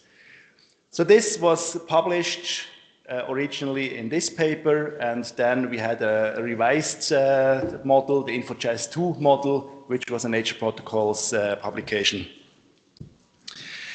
We not only wanted to just rely on physiological data, how much you have to put in of a certain enzyme, but we also wanted to test that model. What we did, we took skim milk powder and we sent it around Europe and told people to digest this skim milk powder, the very same skim milk powder with the InfoChest model, just to test for robustness. And these experiments you can find in this publication here. Then on the other hand, we also wanted to validate the in vivo situation. So we digested the powder in vitro, but also fed the pigs with the same foods, and then slaughtered the pigs, took different segments of the gastrointestinal system, and compared the peptide patterns, the amino acids and everything between the two systems. So basically, so this is published in this publication here. So basically we ended up with an InfoChest model which is benchmarked against in vivo and which is robust, proven. So what is going on during digestion? So the problem is that this in vitro digestion system is only for digestion and not digestibility. We wanted to bring it forward to digestibility. And this is how in theory it would look like. So in food you have intact proteins. These are degrading into bigger peptides, smaller peptides, amino acids. And the bioaccessibility of these different compounds you see down here. So basically you cannot really take up this through the intestinal walls, but you can take up these parts here. So how it really looks in food. Food doesn't just contain intact proteins, but it contains, first of all, insoluble proteins, then really intact proteins, but you also have a small part of bigger peptides. We call it here bigger than 10 amino acids peptides, smaller than 10 amino acids peptides. and here 3 amino acids. So basically the original, the input situation is somewhere around here. Then after the digest, we're not ending up with everything just digested into amino acids, but we end up in about thirds is amino acids, a bit more than half is peptides, more than 10 amino acids, and the rest here is the bigger peptides, the still intact proteins and insoluble proteins. So basically, if you measure digestibility in vivo, the whole part here, this green part, is absorbed, and you're just left over with that part, so you can measure this part in vivo, and you're done. But in vitro, we end up with everything in one vial. So we had to find a way to separate the bioavailable fraction, this one here, from the non-bioavailable fraction. And we tried different things. We tried precipitations, filtrations, dialysis, all kinds you can imagine we tested, and we basically came up in the end with a simple precipitation which separates the two fractions. So we have the bioavailable and the non-bioavailable part separated, but we still need some analytics. We went for 3 different analytical endpoints. We chose this endpoint because, so here this is total nitrogen, Kildal. This is a typical routine analytics in many labs. So we chose this one for a very simple setup. Then for research labs, we set up the primary amines. We have developed a method with OPA, so derivatization with OPA after hydrolysis to free up all the amino acids. And we have the real method, the total amino acid method. So if you really want to do a dias, you of course have to measure individual amino acids. This involves also hydrolysis of the whole sample and then an HPLC method. So now we have tackled the last part, the analytics, but there is still one thing missing. So the problem is, if we digest food, we have to add enzymes, and enzymes, of course, also are proteins. So we also need to correct for that. This we did by inventing a cookie. This, by the way, is the very same cookie as in vivo people use. So also in vivo people, they need sort of a baseline excretion of the enzymes. So they stimulate that with that cookie. So what we proposed here is that beside of every food, you also digest a protein-free cookie. And so you end up with at least these 2 digestions. You precipitate, you get the supernatant and the pellet. Then you analyze supernatant and pellet with any one of these methods. And the calculation for digestibility now is the food supernatant minus this one. So basically the corrected food supernatant minus the food supernatant minus this again, plus then the pellet part. So basically it's the corrected food supernatant divided by the corrected food total input times 100 is the digestibility. This we published in this publication here. So also here we of course didn't just want to give you a method, but you also want to do some validation. It just happened that we were part in the Proteus project. And Proteus project, this was made for validating the pig model against the human model. So basically they just compared these two.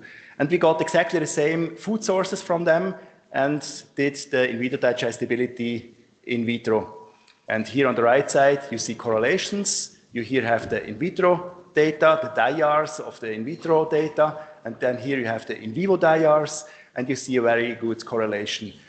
Down here you have a Blunt-Altman graph. So this is a usual graph to compare 2 different methods which should give exactly the same result.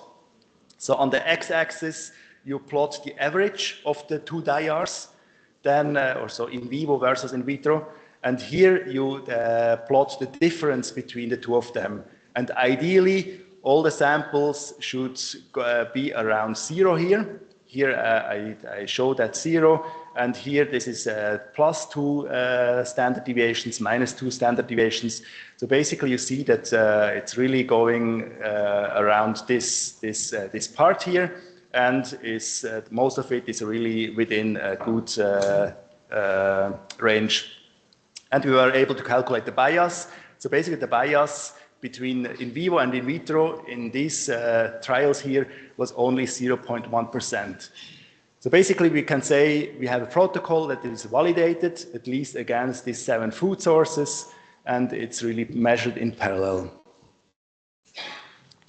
So this is how DIAR values look for the different food sources we digested. So we digested the black bean, all bran, collagen, whey protein isolate, pigeon pea, peanut, and zein. And the black bars, this is always the in vitro DIAR. The light bar here is the in vivo DIAR from the proteus. But unfortunately, they were not able to give good results for peanut, probably because it's quite fatty. So they were not able to deliver at all any data for that. So we found at least some red data, which was done in vivo. And you can see these values really correspond very well between in vitro and in vivo. And we also are able to give the DIAS correctly. So here for all bran, it's a lysine.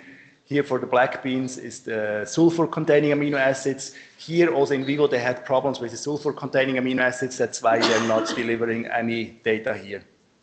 So overall, we show that the 2 approaches show highly comparable amino acid response patterns for the substrates. And I have the feeling I convinced you, you really can use that system. So this is the whole workflow that has to be done. So for a real DIAR and DIAS values, you have to test the undigested food on total nitrogen, then the amino acid profile, and the separate tryptophan.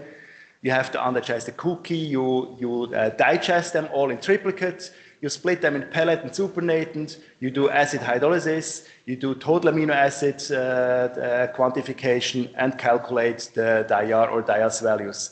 If you do it with the OPA, of course, you cannot have a DIAR, but you just have a total digestibility applied, and we call that then a proxy DIAR or proxy DIAS.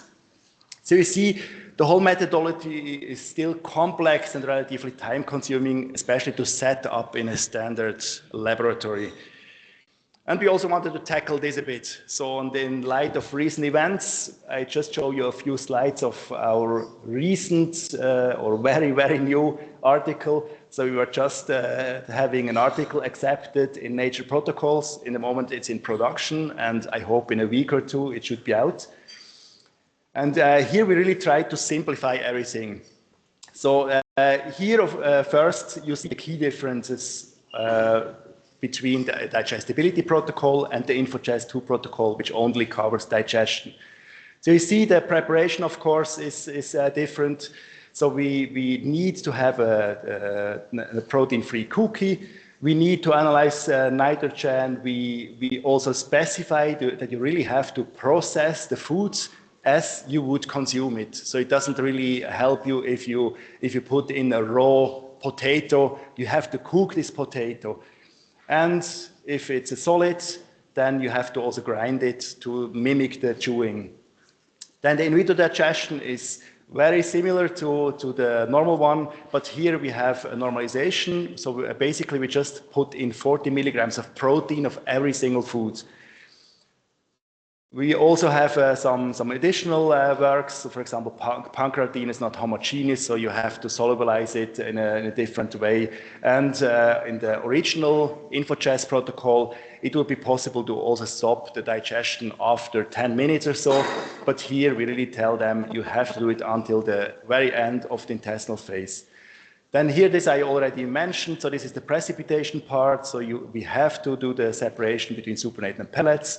And then I already showed you all the analytics we added to the initial protocol. And you already see here we have steps. So basically, all these different tasks are described in that paper in different different distinct steps. But the whole beauty of the new manuscript here is not only the manuscript, but also the supplemental material. So in the supplemental material, you find easy to follow step-by-step protocols. So we did step-by-step protocols for the enzyme tests. This was really a pain in the ass in the beginning. So we tell them, you do the treatment, then you centrifuge at this, then you pipe at 1 milliliter of this and this, and so on and so on. Then we have protocols for the reagent preparation, really dissolve 10 gram in 50 milliliters, store it for 2 years, and so on. Then we also have a step-by-step protocol for the whole in vitro digestion. So we consider here to have 10 samples in parallel. It's always a cookie and 9 other samples, and you have step-by-step description of what you have to do with your sample. And then, of course, we also have step-by-step protocols for the digest analysis. So I hope this really makes the whole method to be really straightforward to use it. And we didn't end there, but we have supporting Excel sheets. So basically, whatever is the outcome, the readout of the step-by-step protocol for the enzyme activity tests, you put them in here. So we have them for amylase, pepsin, and so on. You automatically, if you put exactly this data in, you get your activity for enzymes. With that activity, the whole digestion is calculated, how much of whatever you need, and so on. Then, if you follow the step-by-step protocol of the in vitro digestion itself, we in there have weights the tube W1, and then you put that into the wet lab hydro, and so on. And you have an immediate calculation of your digestibility just in this Excel sheet. Then, if you have replicates, if you have triplicate or 4 replicates or whatever, you can just open all of them, open this sheet, put in the name of the others, and it automatically takes all the different digestibilities together, the replications, and is creating graphs for you. So I think we really, with that, we made a very user-friendly calculation for every single lab. But we also didn't want to stop there. So this is just a method for research, but we also wanted to cover industry. So, and for industry, we evolved this method into ISO and IDF standards. So with that standard, as soon as this one is out, the industry can do that method and basically prove in an international consensus standard that they do it exactly the same as all the other countries, and they can trust that value.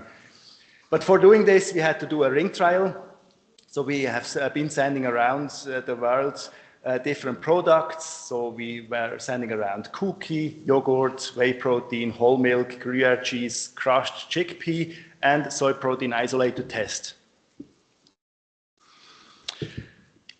This is the validation data we got back. So basically we got back data from 24 laboratories, and this is the different endpoints. So this is the primary amines with OPA, the TN, and the total amino acid results. This is different products we measured. And what we could take from that graph here is that, first of all, the 3 methods, they're equivalent. So basically, we don't really care with what of these methods you're measuring your sample, you get the same result. Here we have statistics for the OPA values here. So basically, we have the standard deviations of all the different methods.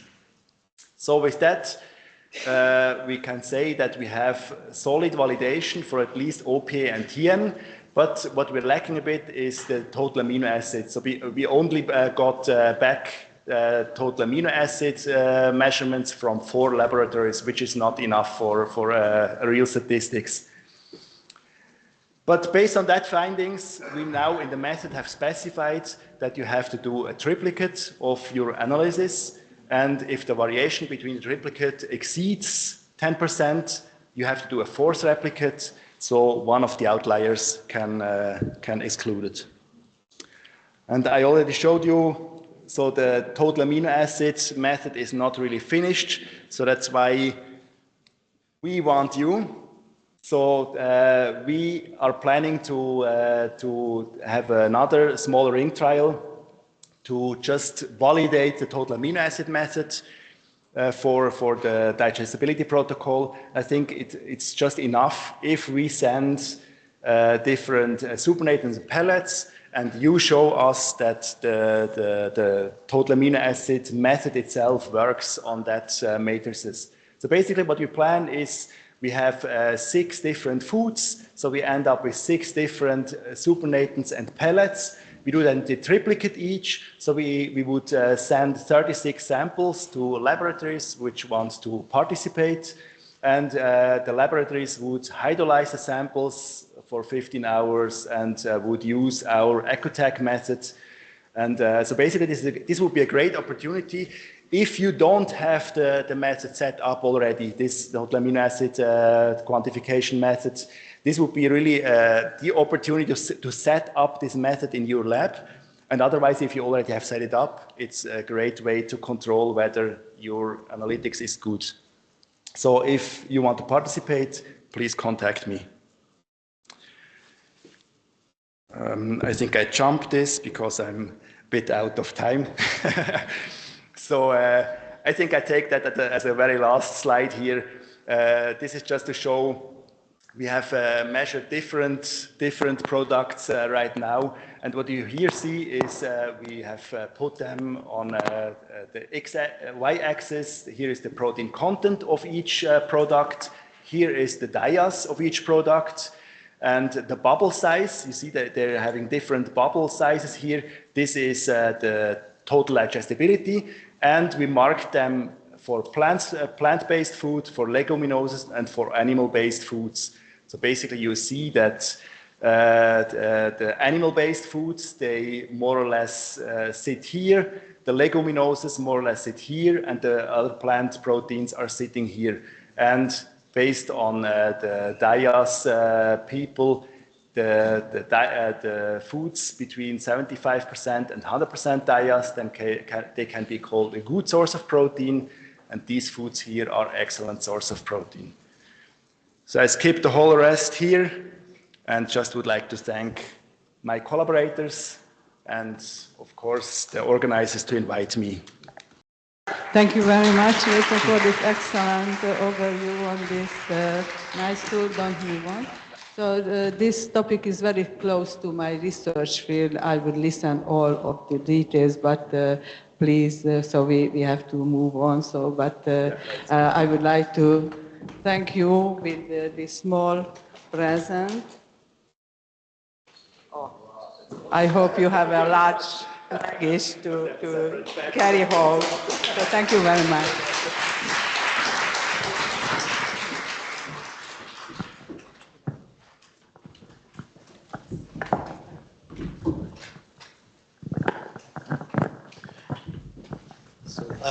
As I was introduced, I am József Felföldi, Professor Emeritus at the Institute of Food and Technology, the Hosting Institute, and I want to call to the microphone our distinguished guest, Tam Saumai, who is Associate Professor, currently serves as Vice President of Industrial University of Ho Chi Minh City, overseeing science management, international relations, innovation, intellectual property, and technology transfer. She is also a senior researcher at the university's Institute of Biotechnology and Food Technology. She has extensive experience developing and implementing domestic and international research projects, including projects between Vietnam and Hungary.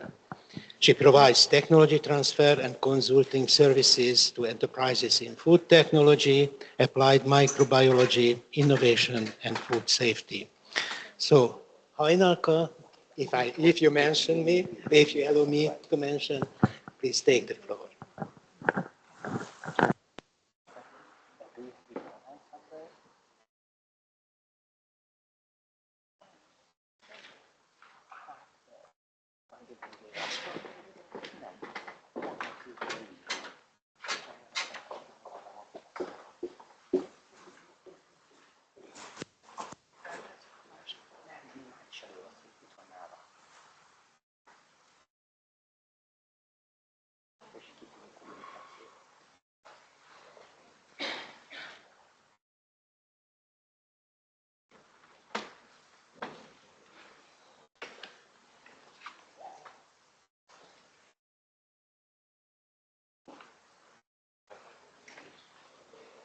Igen, mondta a kvanttanár úr. Csak ő meg azt mondta, hogy kvanttanár úrnak elküldte e-mailen, hogy tegyük fel.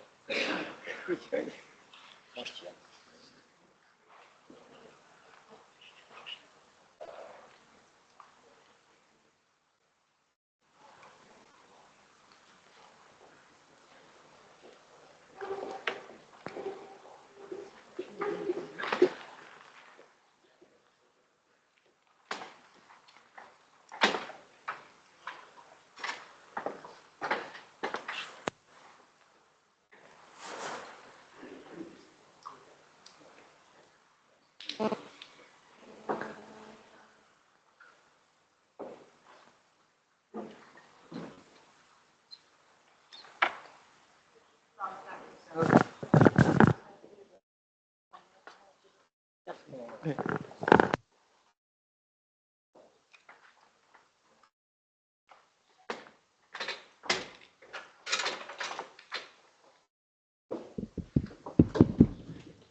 Now I don't know. Good morning, everyone again. And before start my presentation today, you know that today is in Vietnam. We are the Teacher Day. Yeah, it's the 20th of November, and so. On behalf of myself and my university, I would like to wish all lecturers or the scientists to have a very happiness of our Teacher Day. In the first, I would like to introduce a little about my university. Of course, my university is placed in Ho Chi Minh City, is in the main campus. And you know that we in Vietnam we have the long country from the north to the south, and we have the 3 campuses. In the north, we have the 1 campus. In the middle, we have the 2nd, and in the main campus in the south of Vietnam. And in the south of Vietnam, we also have the 3 places and 1 place near the new airport of Vietnam.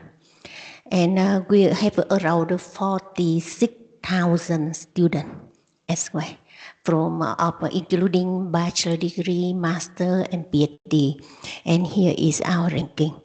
And we are in Vietnam, we are the top 10 university in Vietnam. And we also have the much of publication. And so is the short introduction about my university. And if you have opportunity to visit Vietnam, please come to my university. Welcome all of you to visit my university. Here today, I come with the conference with the topic about the microbiome community and their functional role in traditional Vietnamese fish sauce fermentation. Directly is about the divergent microbiome succession in 3 Vietnamese fish sauce fermentation method. It's a comparative metagenomic analysis. And of course, I have the research group. Including the group, we have the microbiology, we have the applying microbiology in the industry, we also have the analyze, chemical analyze. And we cooperate with the Professor Francesca de Philippe. She sit here with the Nepal 2 University to get the research about the metagenomics.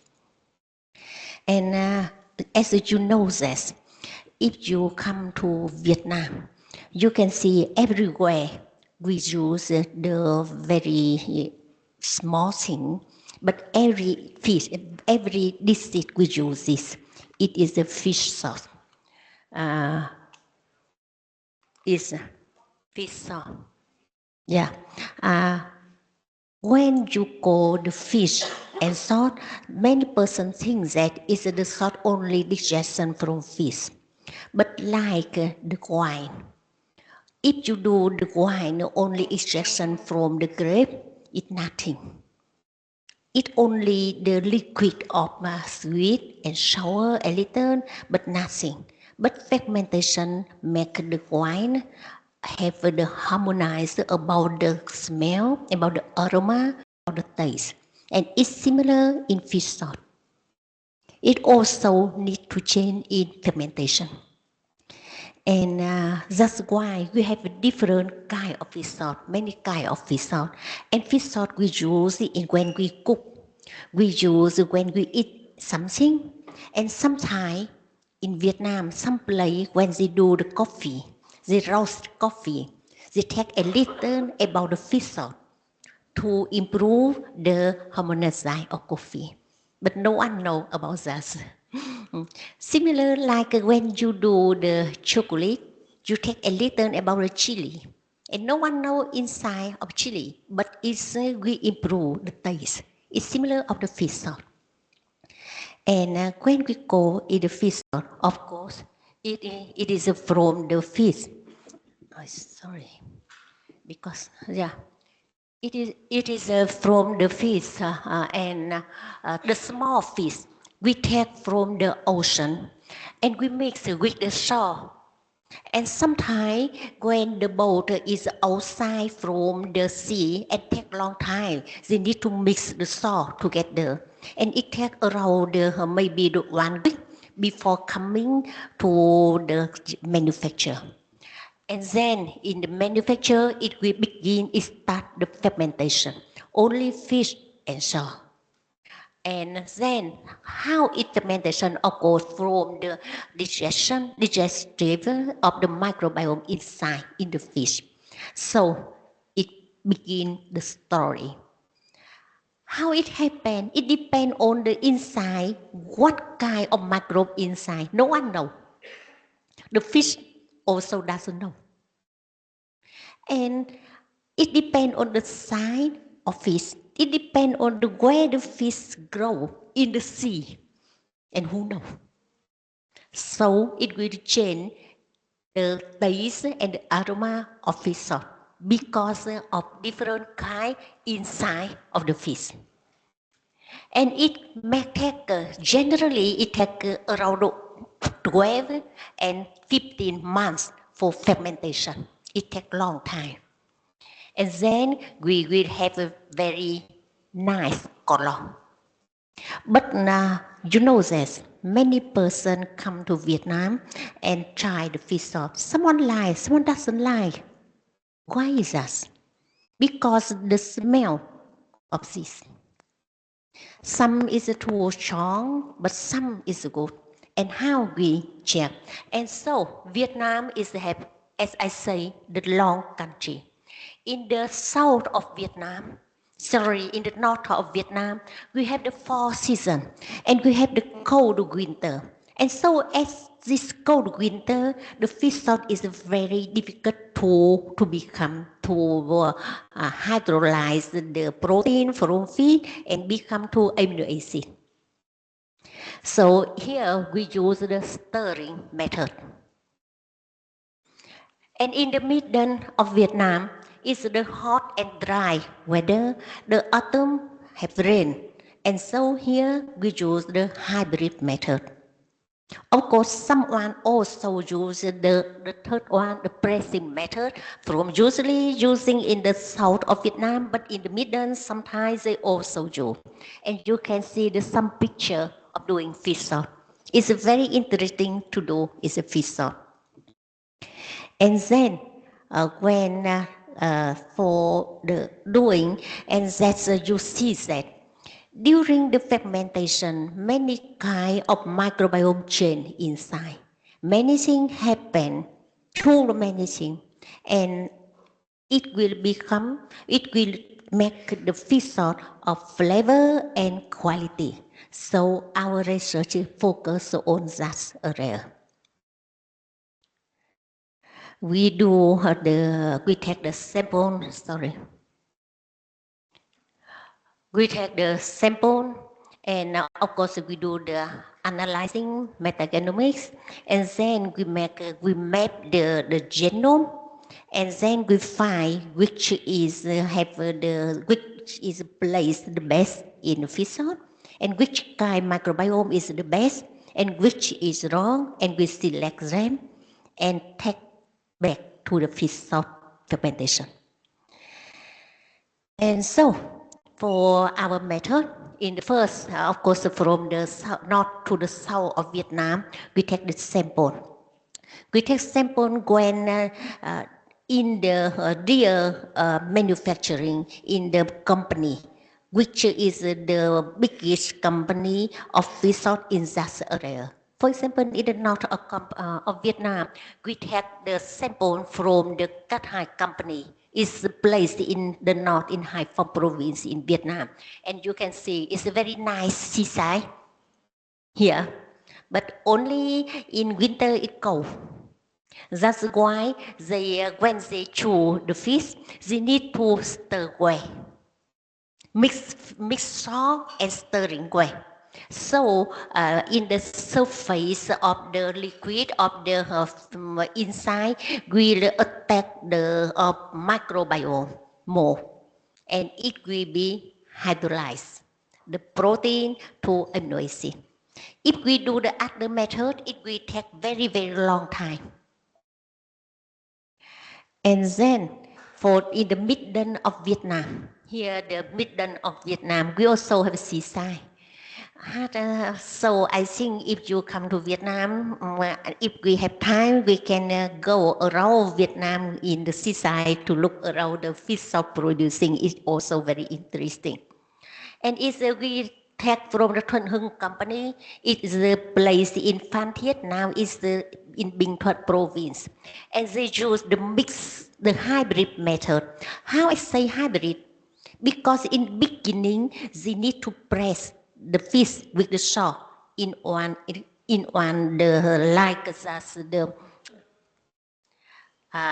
the tank, the wood tank.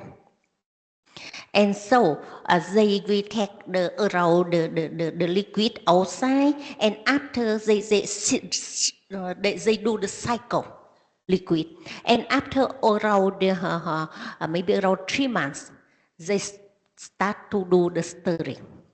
So it's a hybrid method. And in the third place we take in the Phu Quoc Island. Phu Quoc Island is a very famous island in Vietnam and very beautiful. Here you can see some picture of Phu Quoc Island. It's very beautiful and famous, and the fish salt there also is a very interesting taste. They use only anchovy fish, not the other. The other places, maybe they use the mixed fish, not only one type, but here only one kind of fish. It's a small one, you can see. And they do only the fish and salt liver. And then they cover and it's fermentation in anaerobic environment. Not the same compared with the two other. And it takes very long time, at least after the 15 months it becomes, because not attack with the air. That's why the hydrolyze from the protein of it into the amino acid, it takes very long time. And the microbiome inside not the same compared with the other place. Here is some technical of the fish salt. I will not talk too much. If someone wants, you can see about the stirring, hybrid, and pressing, how it do. And then when we take the fish, and we also have the fermented fish liquid, not become fish salt already, it's a fish liquid. We can make the sample, the collect sample, and immediately send back to the laboratory. And then we do the DNA extraction and do the sequencing library preparation and do the shotgun metagenomic to do here. Here is the method to do the shotgun, and is doing with the help from the Francesca. And as a parallel, we also do the analyze some characteristic of the fish salt. And we learn about the result. Here the composition of the beginning of the fish salt. And you can see is the all the characteristic is compared with the Codex standard, it fixed in. But not because we do with the three very famous place, as they keep it in right way. But in Vietnam, there are many other places, different places, and it is a problem about the history content. And so I also have tried out the result of the end of the result to use the microbiome, our microbiome product. It will reduce also. And so we also doing the sequencing assembly statistic, and it's one I make in here. In the beginning, I talked to you that we do the sample from the fish, and the 1 month, the 3 month, the 6 month, 9 month, and 12 month, and 15 month fermentation sample. But from the press method, we have only 4 samples. It means that after 6 months, we cannot collect the right DNA to do the sequencing. Even we try to do several times. Why is that? We think, we will repeat again, but we think because of the high salt inside and the anaerobic environment, and they only allow us to take the sample not inside the tank, only go out. Why is that? Because it's anaerobic. We cannot open all. It also happens. But the microbiome community in this sample, in the press method, also less than the other sample. And we also check the alpha diversity of all of the sample. And you can see that with the stirring method. Initial, you can see is initial. It takes around the high, and then it makes the level is coming, and the shape, but it's the start to decline. After the 9 or 12 months, it decline. And then it begins to reach the highest peak in the 15, after 15 fermentation month. And it shows that the stir method shows the greatest fluctuation and characterized by the several diversity increases in the midway. And before the break, in the end, it makes the peak very high. And with the hybrid method, it makes the more stable. It is stable. And it's the stable fermentation. It maintains constantly of high microbiome diversity. And for the press method, it most rapid and powerful diversity in early stage. Thus. But after that, it begins to reduce. And what is the community? For the taxonomic composition and co-microbiome we do.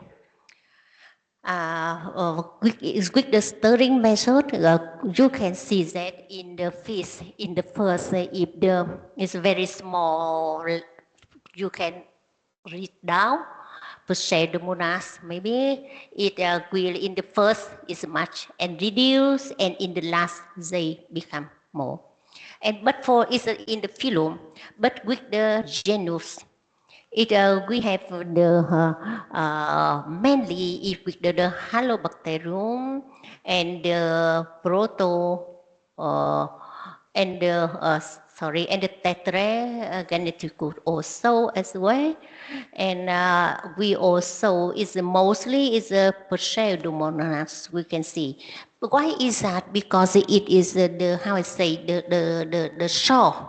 It's a high level of the salt inside. And we try to find which is suitable, which exists in the fish salt of the stirring method. With the hybrid method, is in the also the Pseudomonas can see much, but the main thing also the Tetragenococcus and the Halobacterium is mentioned in the fish salt. You can see in the midden. Because it also depends in the end, it's less of the protein and the bacteria also reduce something. And with the press method, it's less microbiome than the other. And in the beginning, you also see it's a very large one, it's lysine, and it's reducing. And something like the halobacterium is will much more hold the cycle.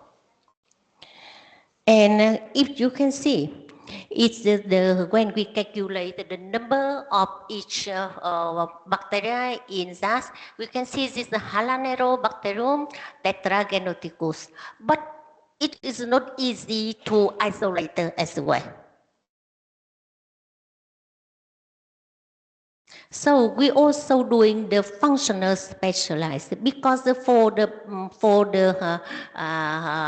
in the first only to know which kind of bacterium inside, but the second we see which function of microbiome inside. And for example, in the Tetragenococcus is like the lactic acid bacterium is in this strain. This group is the core focus on the fermentation from the SIG2. You can see it's SIG1, SIG3. It's like the month of fermentation month. It's also, and we have the amino acid abundance heat map and have the flavor abundance heat map. And in the beginning of the fermentation, beginning the first 3 months, the protein breakdown and the organic because of organic acid fermentation as well. And in the midden, the producing the organic acid and maintaining the amino acid profile and defining the flavor. And the end, finishing, it is a flavor refinement through the conversion of certain amino acid into the volatile compound and adding the complexity. And so during the fermentation, you can see that's the amino acid compound. And here is the flavor compound inside. And the flavor like the lactate, acetate, acid aldehyde and production, and the fish salt in the stirring method, maintaining the high and stable content of lactate and acetate as well. And contributing to balance the sour and little sourness in the fish salt inside. And for the hybrid method, it's different. It has make the high initial hydrolysis of the alanine, glycine, glutamine. It is like the branched chain and aromatic as law of being converter. And it makes the microbiome in the Tetragenococcus and Lactobacillus dominated later stage of amino acid optimization. And for the flavor compound, also is flavor compound much is for the Streptococcus and Tetragenococcus dry high lactic acid production. And unlike the stir method, the hybrid method show the consistently low level of acetate and acid aldehyde. This suggested a potential less complex aromatic profile. So it lower ester but stable and of the product. And for the press method, you can see less of microbes we can detect inside, because it is anaerobic area And so, for in the beginning, I have to say that we can take the DNA only till 6 months, and that's why we have the analyze only the 6 months of the product. But the press method deliver the highest product quality in terms of both flavor complexity and the nutrition in the first 6 months. However, it's a static and harsh condition cause rapid microbial decline, preventing the continuing the active biochemical conversion and in the past month, 6 months. And it's in that press method. Generally, it take at least 15 months after the filter and use the fish salt outside.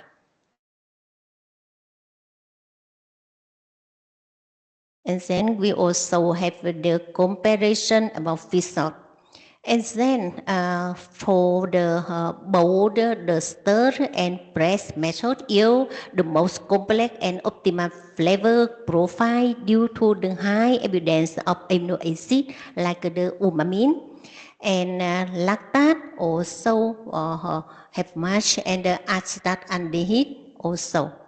And for that the method of limitation about the press method, so the clear biological limitation after 6 months due to the harsh of microbial decline. And the hybrid method is a disadvantage in the aroma complexation. And the stir method demonstrates the highest long-term stability. And then we select the microbe inside the community. And from that, of course, have many kind of microbe. But when we do we choose for the stirring method of 6 kind of microbe, and we choose for the hybrid method 4 strain. And we also choose the 3 strain in the press method. Of course, you will take the question about that, why we don't do all?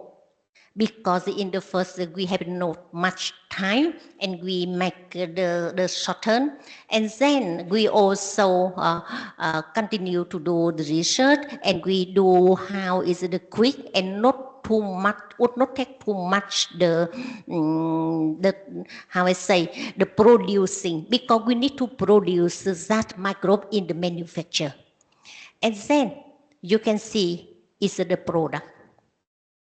We take the fish salt is like a no adding microbe. Thus we take the microbe is in the stirring method.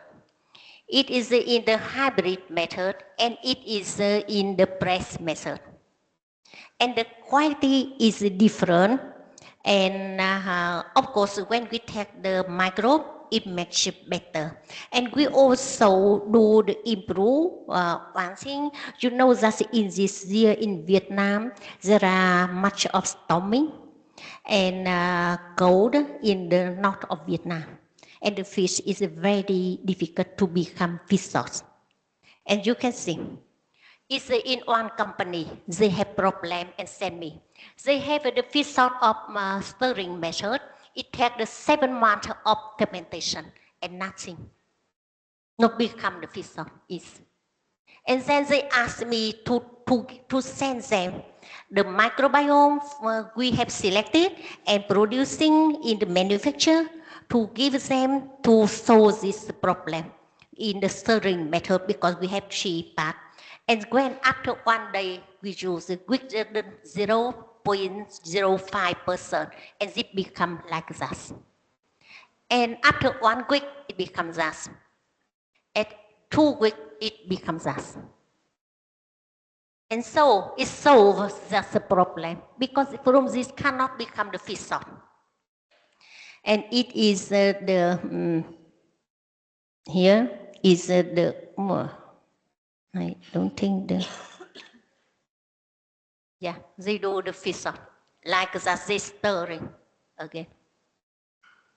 So the microbiome will attach. But in the beginning, cannot stir after 7 months. Generally, after 7 months, have liquid. But because of the climate, have no. And then when we send them the micro, it works. And she sent me the message about that. Thank you, because help with them.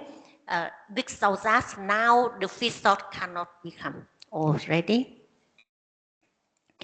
And for the other, we also just to do the pilot scale of stirring method is around one like that, around 100 kilo of fish. And this non have no or not adding is nature and not adding micro. And this we add our micro, and thus you can see after 2 days. And this today they just send me the picture. That in today morning they just send me the picture of this, and you can see it become more and the color more. And so if we using the microbiome after the reserve and selected, and the fish salt will become the color more stable and the taste better. It is the result we get from our research. And so from our research, we have to see how it's about the microbiome inside and how the genome works. And we can select the suitable micro and we take back inside the nature. So whole of this also nature, but improve the quality. And we begin to try our product in the industrial scale, in both from the north, the middle, and the south of Vietnam. And we would like to change the quality of product and control the microbiome inside. In the first, of course, the fish doesn't know what inside. We also don't know. But in that, when we add the microbiome, I know that the itself microbiome, we still doesn't know exactly because we harvest from the ocean. But at least which we add more, it will grow better and make this better, the quality. And the manufacturer, they said to me that the product have the color lighter. The smell is much more aroma, but not the wrong smell like the other, because reduce the amino protein. That's why the ammonium protein. So the smell is better, and and the producing time is reduced, also shorter.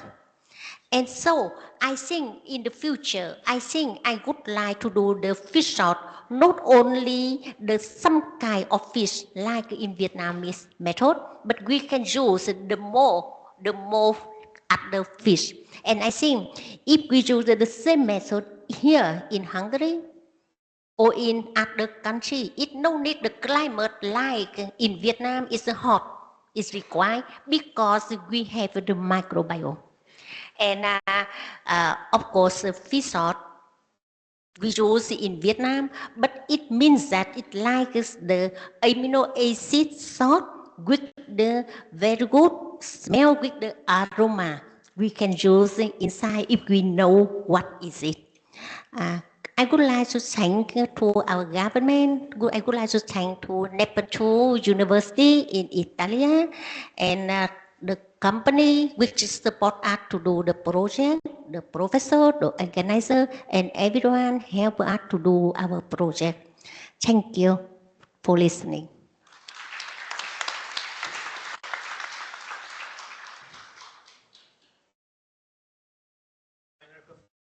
Very interesting presentation, and please accept a small present from the institute, hosting the institute.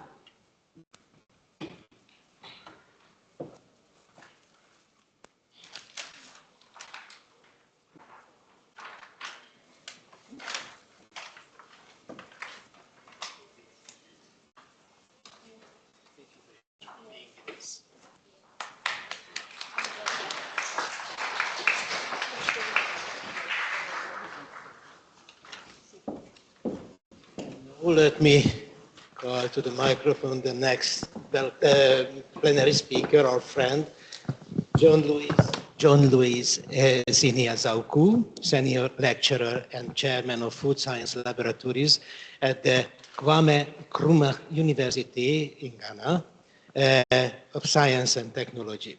He holds a PhD in food science, awarded summa cum laude from the Hungarian University of Agriculture and Life Sciences. His research focuses on the application of advanced analytical methods, techniques, notably near-infrared spectroscopy and chemometric modeling for food quality assessment and fraud detection. Dr. Zauku has developed several high-accuracy models for the detecting complex food adulteration, contributing significantly to food safety and integrity in leading food science laboratories. So please take it forward.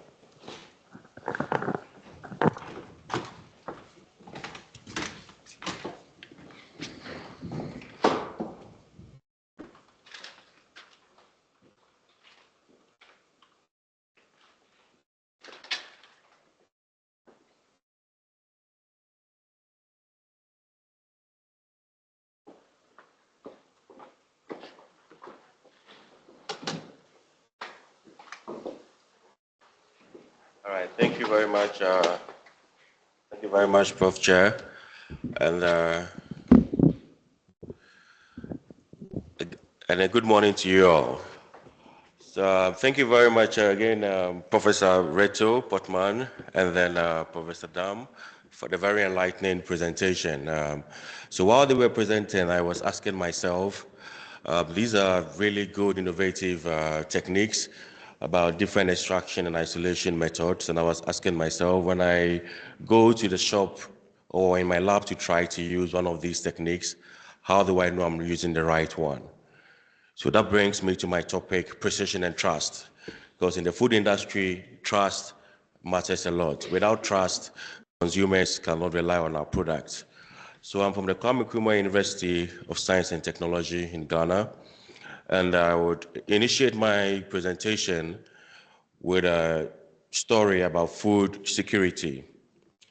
So food security, as defined by the United Nations, is simply saying that we achieve food security when everyone can have access to safe and then affordable food. Because of that, there are some consumers or some producers that are trying to attack the food industry and trying to disdain or have changed the image, a good image of some of the consumers and then the companies. So it brings me to the food story from A to Z, which simply means authentication to zero waste. I'm going to focus on authentication. So food authentication is very important because if you don't authentify food, or if you don't certify whether this food is safe or not, we put consumers at harm. We don't get the quality of the food that we deserve. And then also, we ruin the reputation of the industry in general. So according to Codex Alimentarius, before food can be considered to be safe, it must meet all the standards that it identifies to be, including the labeling, which is very important. I remember when Professor Reto was presenting, he made a comment that sometimes on the labeling, you see that they write 20% protein, and there were some issues with that. So that is why food education is always important. So basically, it entails a process of continuous monitoring. We have to continuously monitor the food all the time, trying to detect whether we have some toxins or not, or whether they are within the acceptable limits or not, or whether the nutritional facts on the label is actually matching the content of the product. If so, we move on to have some mitigation steps, that means we're trying to reduce or eliminate the risk. Then we update the regulatory policies to say whether, okay, this is safe per this standard or per that standard or per that method. Then we update the toxicological risk to see whether consumers can take it without any health implications. So it's basically a continuous cycle with most researchers in the food safety domain are continually doing. This is particularly important because food adulteration has increased a lot, and food adulteration is simply trying to manipulate food in order to make profit. So for increased profit, some consumers can either substitute the original raw material or change it, or nowadays just slightly modify it with inferior quality. Now, it's often very technical and sometimes very complex, such that the normal conventional techniques are unable to detect this. We have techniques such as HPLC and SUSLET and all those other existing technologies, which are still efficient, all right. But with the new innovative techniques, they're able to bypass some of the detection limits. And in addition, some of these techniques are expensive. Food adulteration continues to increase globally. I would show you a few videos here, which was taken from social media. You can see some people packaging something they claim to be Coca-Cola, and you can see it being packaged into Coca-Cola bottles. Some of these can end up on our market, and you never know where it comes from, but we consume it, and sometimes it can have health implications. There's also some juice being produced with, we have no idea what the chemicals being added are. And some of these things end up on our shelves. So these are all things that sometimes put consumers at risk. In this last video, we have these pineapples which are exported globally. Now, these pineapples are artificially grown with what we call calcium carbide. Now, calcium carbide is a carcinogen. That means that frequent consumption of calcium carbide can lead to cancer. These are some of the risks that we have on our market. In Europe alone, according to the European Union, between 2000 and 2005, they're having close to 2,000 cases of food fraud or food adulteration. That means that this problem is persistent and it really needs to be checked. So the FAO stated recently that the food adulteration processes nowadays have become so complex such that because our regular techniques may not be able to detect it, we need advanced techniques. And that brings me to my photons and algorithms. So what are photons and algorithms? So photons are simply light energy that travels, okay? Now, we have these techniques that have incorporated this light technology system into them, and basically they're able to help measure molecular or biochemical components in the food with precision. Now, sometimes when these lights is emitted, and then based on the absorption of the light or the reflection of the light, we can have some explanation to the biochemical components, but they are often convoluted. That means that it's quite complex. Because of that, we will need what we call machine learning or motivated data analysis techniques to be able to interpret them. And these motivated data analysis techniques have become quite common. We have them in classification versions, we have them in prediction versions, and now we are even diving into what we call the deep learning techniques, because nowadays AI is becoming the new trend. But now, these techniques have been incorporated into what we call near-infrared spectroscopy, which continues to evolve day in and day out. Now, we have different types of near-infrared spectroscopy, and I highlighted a few, like the Raman spectroscopy, which specializes in capturing elastic light. That means light that is divergent from the normal path of the energy of the light. It measures vibrational frequencies and has been used to detect adulteration in foods such as milk, olive, and then cereals. We also have the surface-enhanced Raman spectroscopy, which based on nanostructures that are able to boost the sensor signals of Raman spectroscopy. We also have the ultraviolet visible range spectroscopy, which has been widely applied in foodstuffs containing phenolic compounds, and they're able to easily detect adulteration in liquid foods. We also have the fluorescence techniques, which is also being widely used to detect adulteration in foods such as honey, pepper powder, oils, dairy products. And then the hyperspectral imaging. And then we have the laser-induced breakdown spectroscopy also being used to reveal elemental adulterations in food. Now, these techniques are quite common and then also not too expensive compared to the conventional one. In my lab in Ghana, for example, we have a team that have investigated the application of some of these techniques in the detection of calcium carbide ripened banana. Because banana is very common in Ghana and it's also widely exported. But sometimes before the banana matures before it's in its green state, when you subdue it to calcium carbide treatment, within few hours it can turn yellow. But that is not a natural ripening technique. So in that case, some of the nutrients are inhibited. We have also done studies to detect whether we can include saltpeter in cowpea. So cowpea, when you are cooking it, sometimes it takes a lot of time.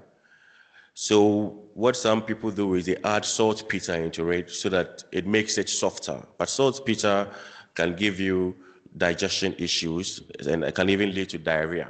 So we have some studies on these. We also did some studies to detect the sale of vegetable oils that are being reused, which is also illegal. We also have done some studies on cassava grades. Cassava is a local delicacy in Ghana. It's a root and tuber crop, where some people add different colorants that are illegal to it. In the subsequent session, some of my colleagues will be making presentations on these, and then we'll be hoping to interact more on these. So basically, what I'm trying to say is that near-infrared spectroscopy has now gone beyond the lab.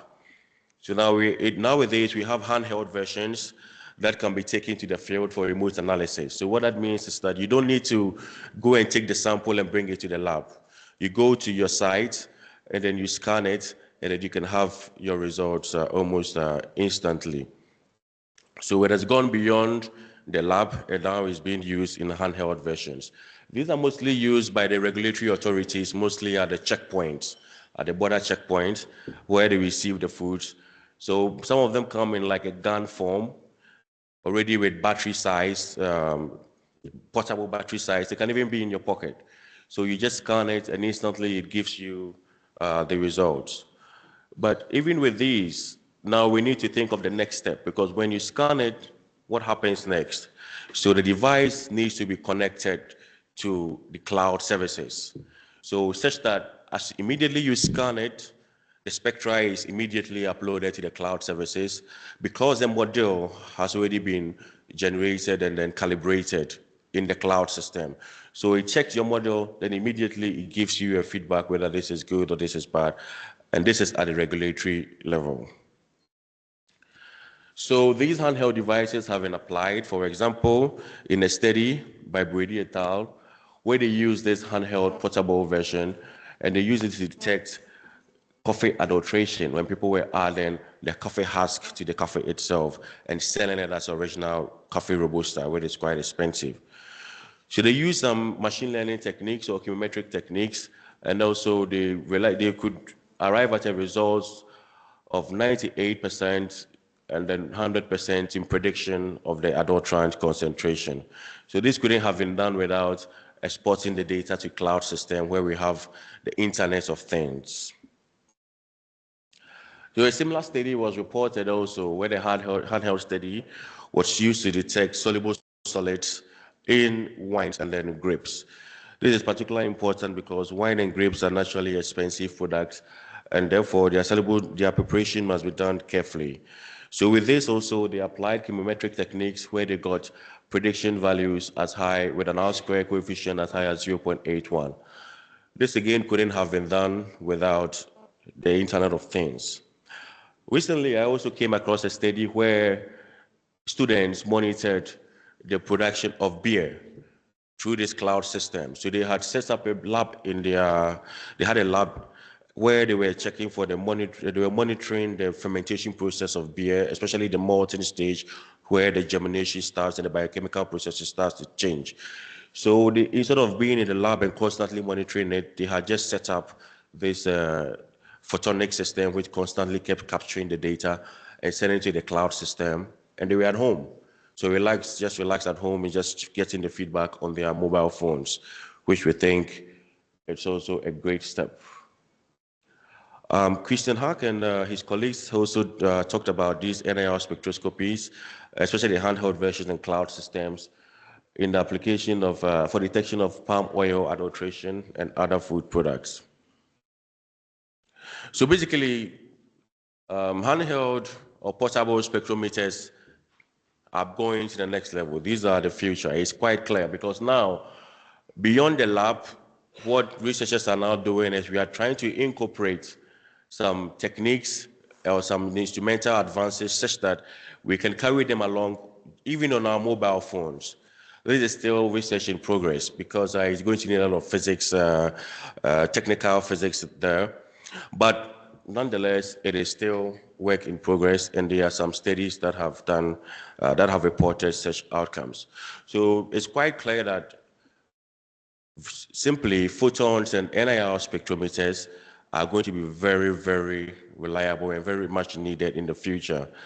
But interestingly, even though these techniques are quite sensitive and rapid, you can get a scan within few seconds and your results within few seconds, and they are quite rapid.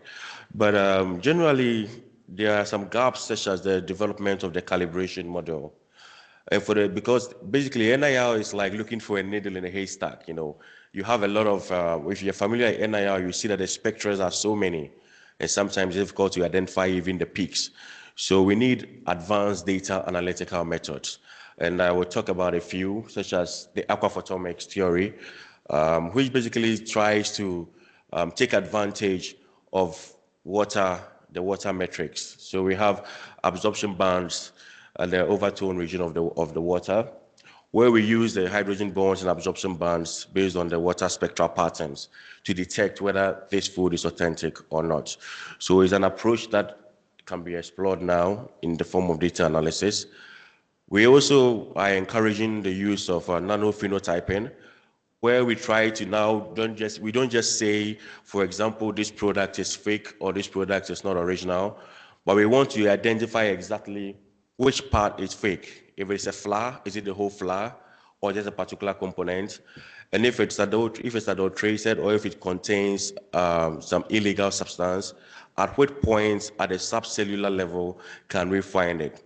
So when this is implemented, we wouldn't just say we could predict 5% adulteration or 2% adulteration, but we can say that we could predict 5% adulteration, and adulteration was happening inside maybe the starch content or just at the surface, or it was being particularly, the adulteration was targeted at the protein content.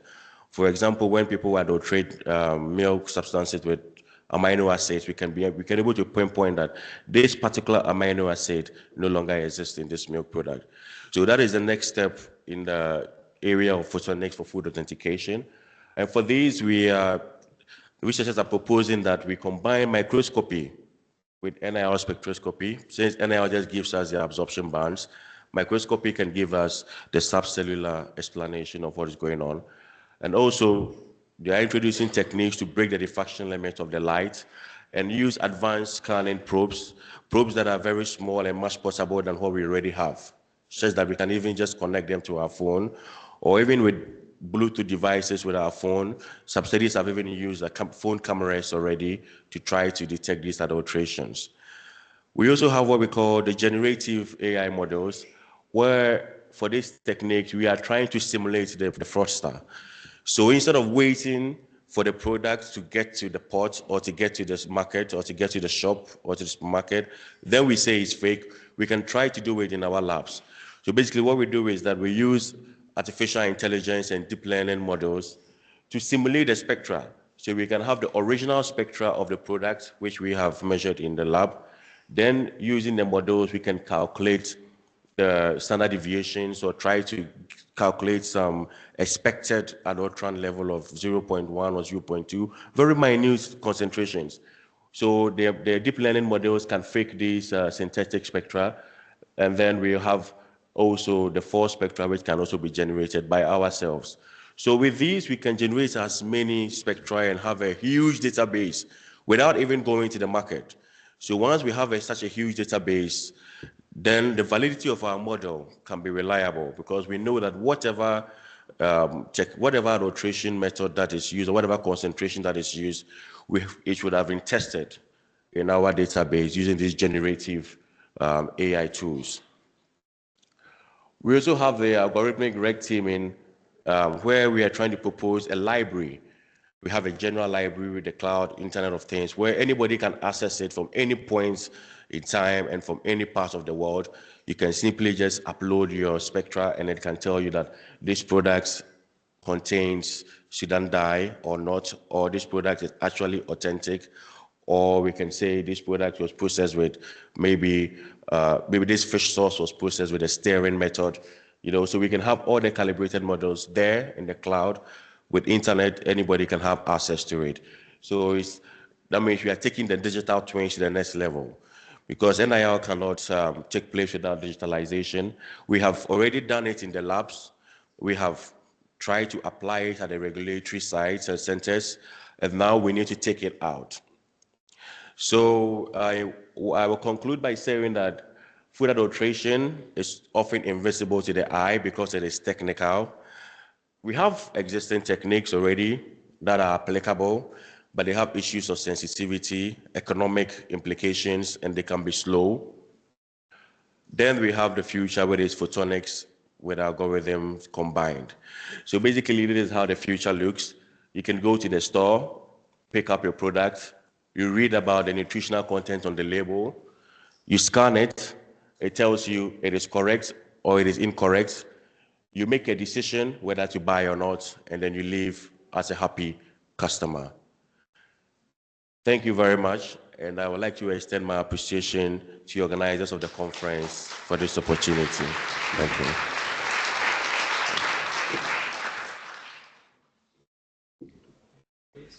Very interesting presentation. I enjoyed it very much, and that we give some small present.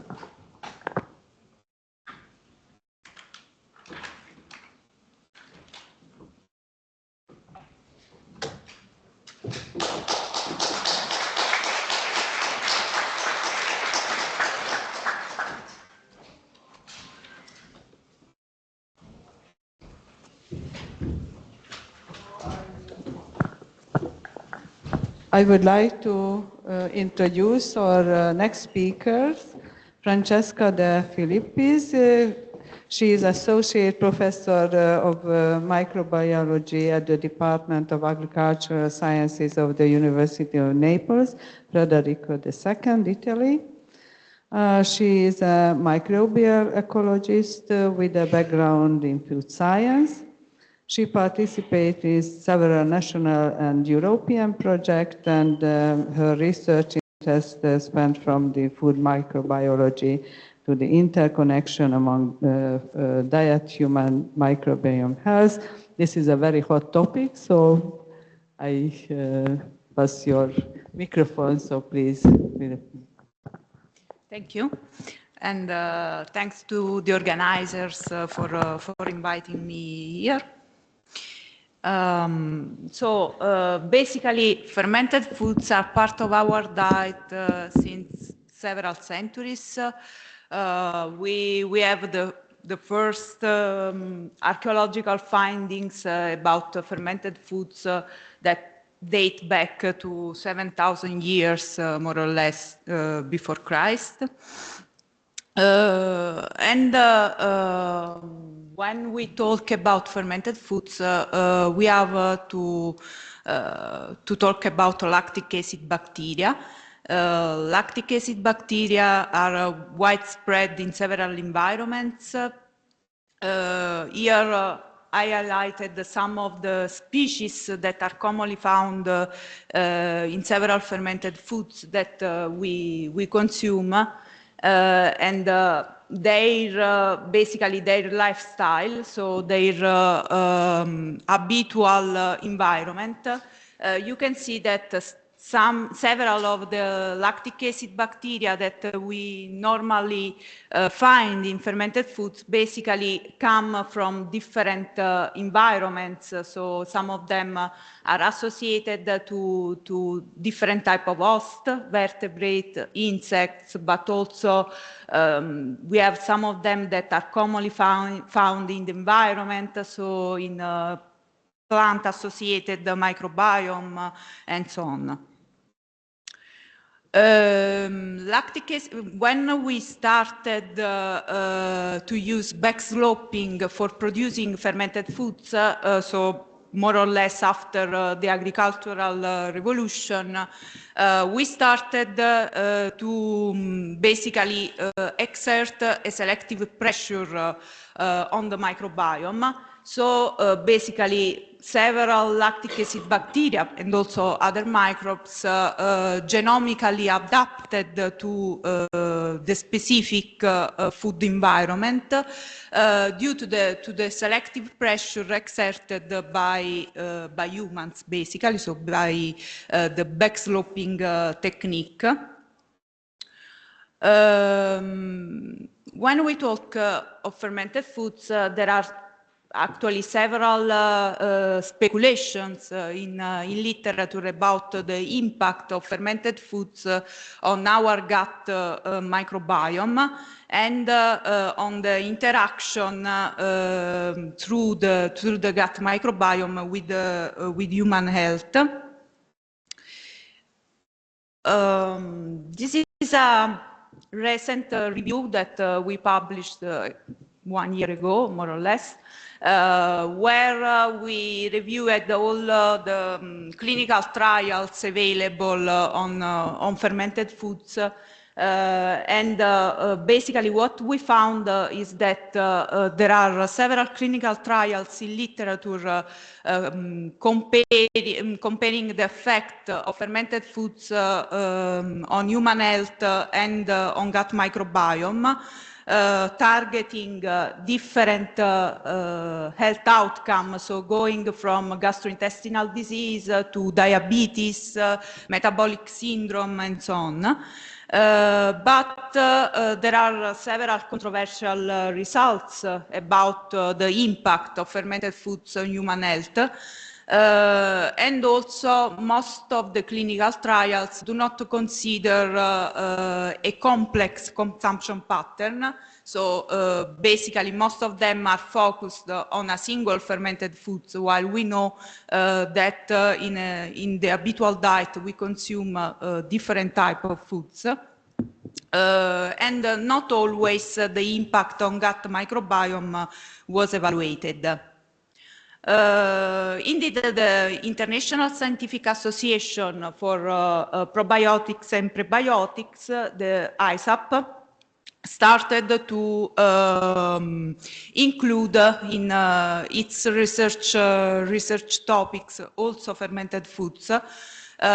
Basically, some years ago, they produced a sort of a classification of different foods that we normally consume, not only fermented foods, a classification of the estimated content of live microbes.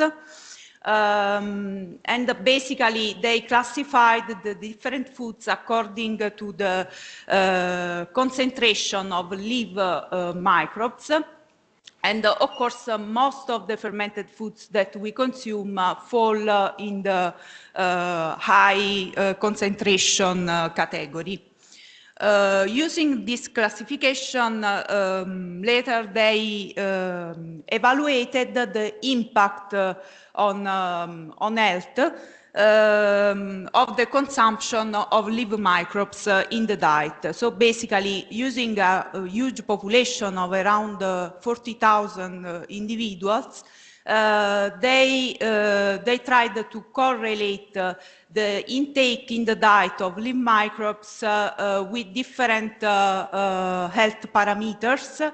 And basically, in most of the case, they concluded that a high intake of live microbes in the diet is associated with positive health outcomes, so a reduced body mass index, reduced inflammation, so the C-reactive protein is a marker of inflammation, cholesterol, and so on. This is why they suggested that there should be a daily recommended dose of live microbes. Our industrialized diet, the typical in westernized societies, usually have a low content of live microbes, and basically what they concluded is that we should increase the content of microbes, of course, beneficial microbes in our diet, because this is associated with an improved immune system, with a reduction of inflammatory disease, and so, of course, with a positive health outcome. This is why in my university, one of the most important research topic is to try to understand if the microbes that we ingest through the diet are transferred to the gut microbiome.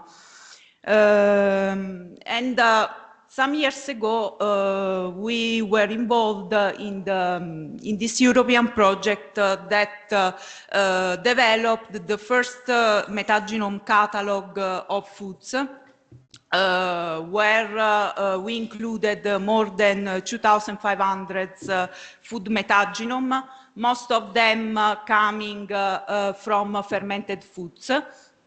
Basically, these data that are now publicly available in this database were then integrated with also oral and fecal metagenome, with human oral and fecal metagenome.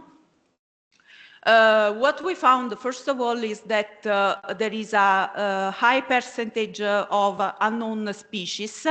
So basically, even if we have been studying fermented foods for several years, there are still several species that are not reported in literature. So we arrived to identify a good portion of this microbiome, but there are still species that cannot be identified. So we have them only at family or genus level. Then we compared the metagenome of these foods, so the microbiome of these foods with the human microbiome. We found that some of the species, mainly lactic acid bacteria and also some bifidobacteria species, that are really prevalent in different type of foods, most of all fermented foods, are also really prevalent in the human gut, and in some cases also in the human oral microbiome. Most interestingly, we compared the genomes of the species. So you can see, for example, here that basically the genomes coming from the gut microbiome that are in blue, those highlighted in blue, and the genomes coming from the food microbiome are really similar. So this means that we can somehow speculate that the origin of these strains in the human gut may be the consumption of fermented foods. This is one of the first clinical trials considering a complex consumption pattern, so considering not only the consumption of a specific fermented foods, but a diet rich in fermented foods, so in different type of foods and different portions per day of fermented foods. That was compared with a diet rich in fiber. So first of all, what they found is that there was consuming several portions per day of fermented foods is linked with an increased gut microbial diversity, and gut microbial diversity is considered a good indicator of health, of an health gut microbiome. And they found that there was a good correlation, basically of the consumption of different servings per day of fermented foods with the increase in the gut microbial diversity. So the more servings per day you consume of fermented foods, the more your gut microbiome is biodiverse, so is more in health, basically. They also included, they also analyzed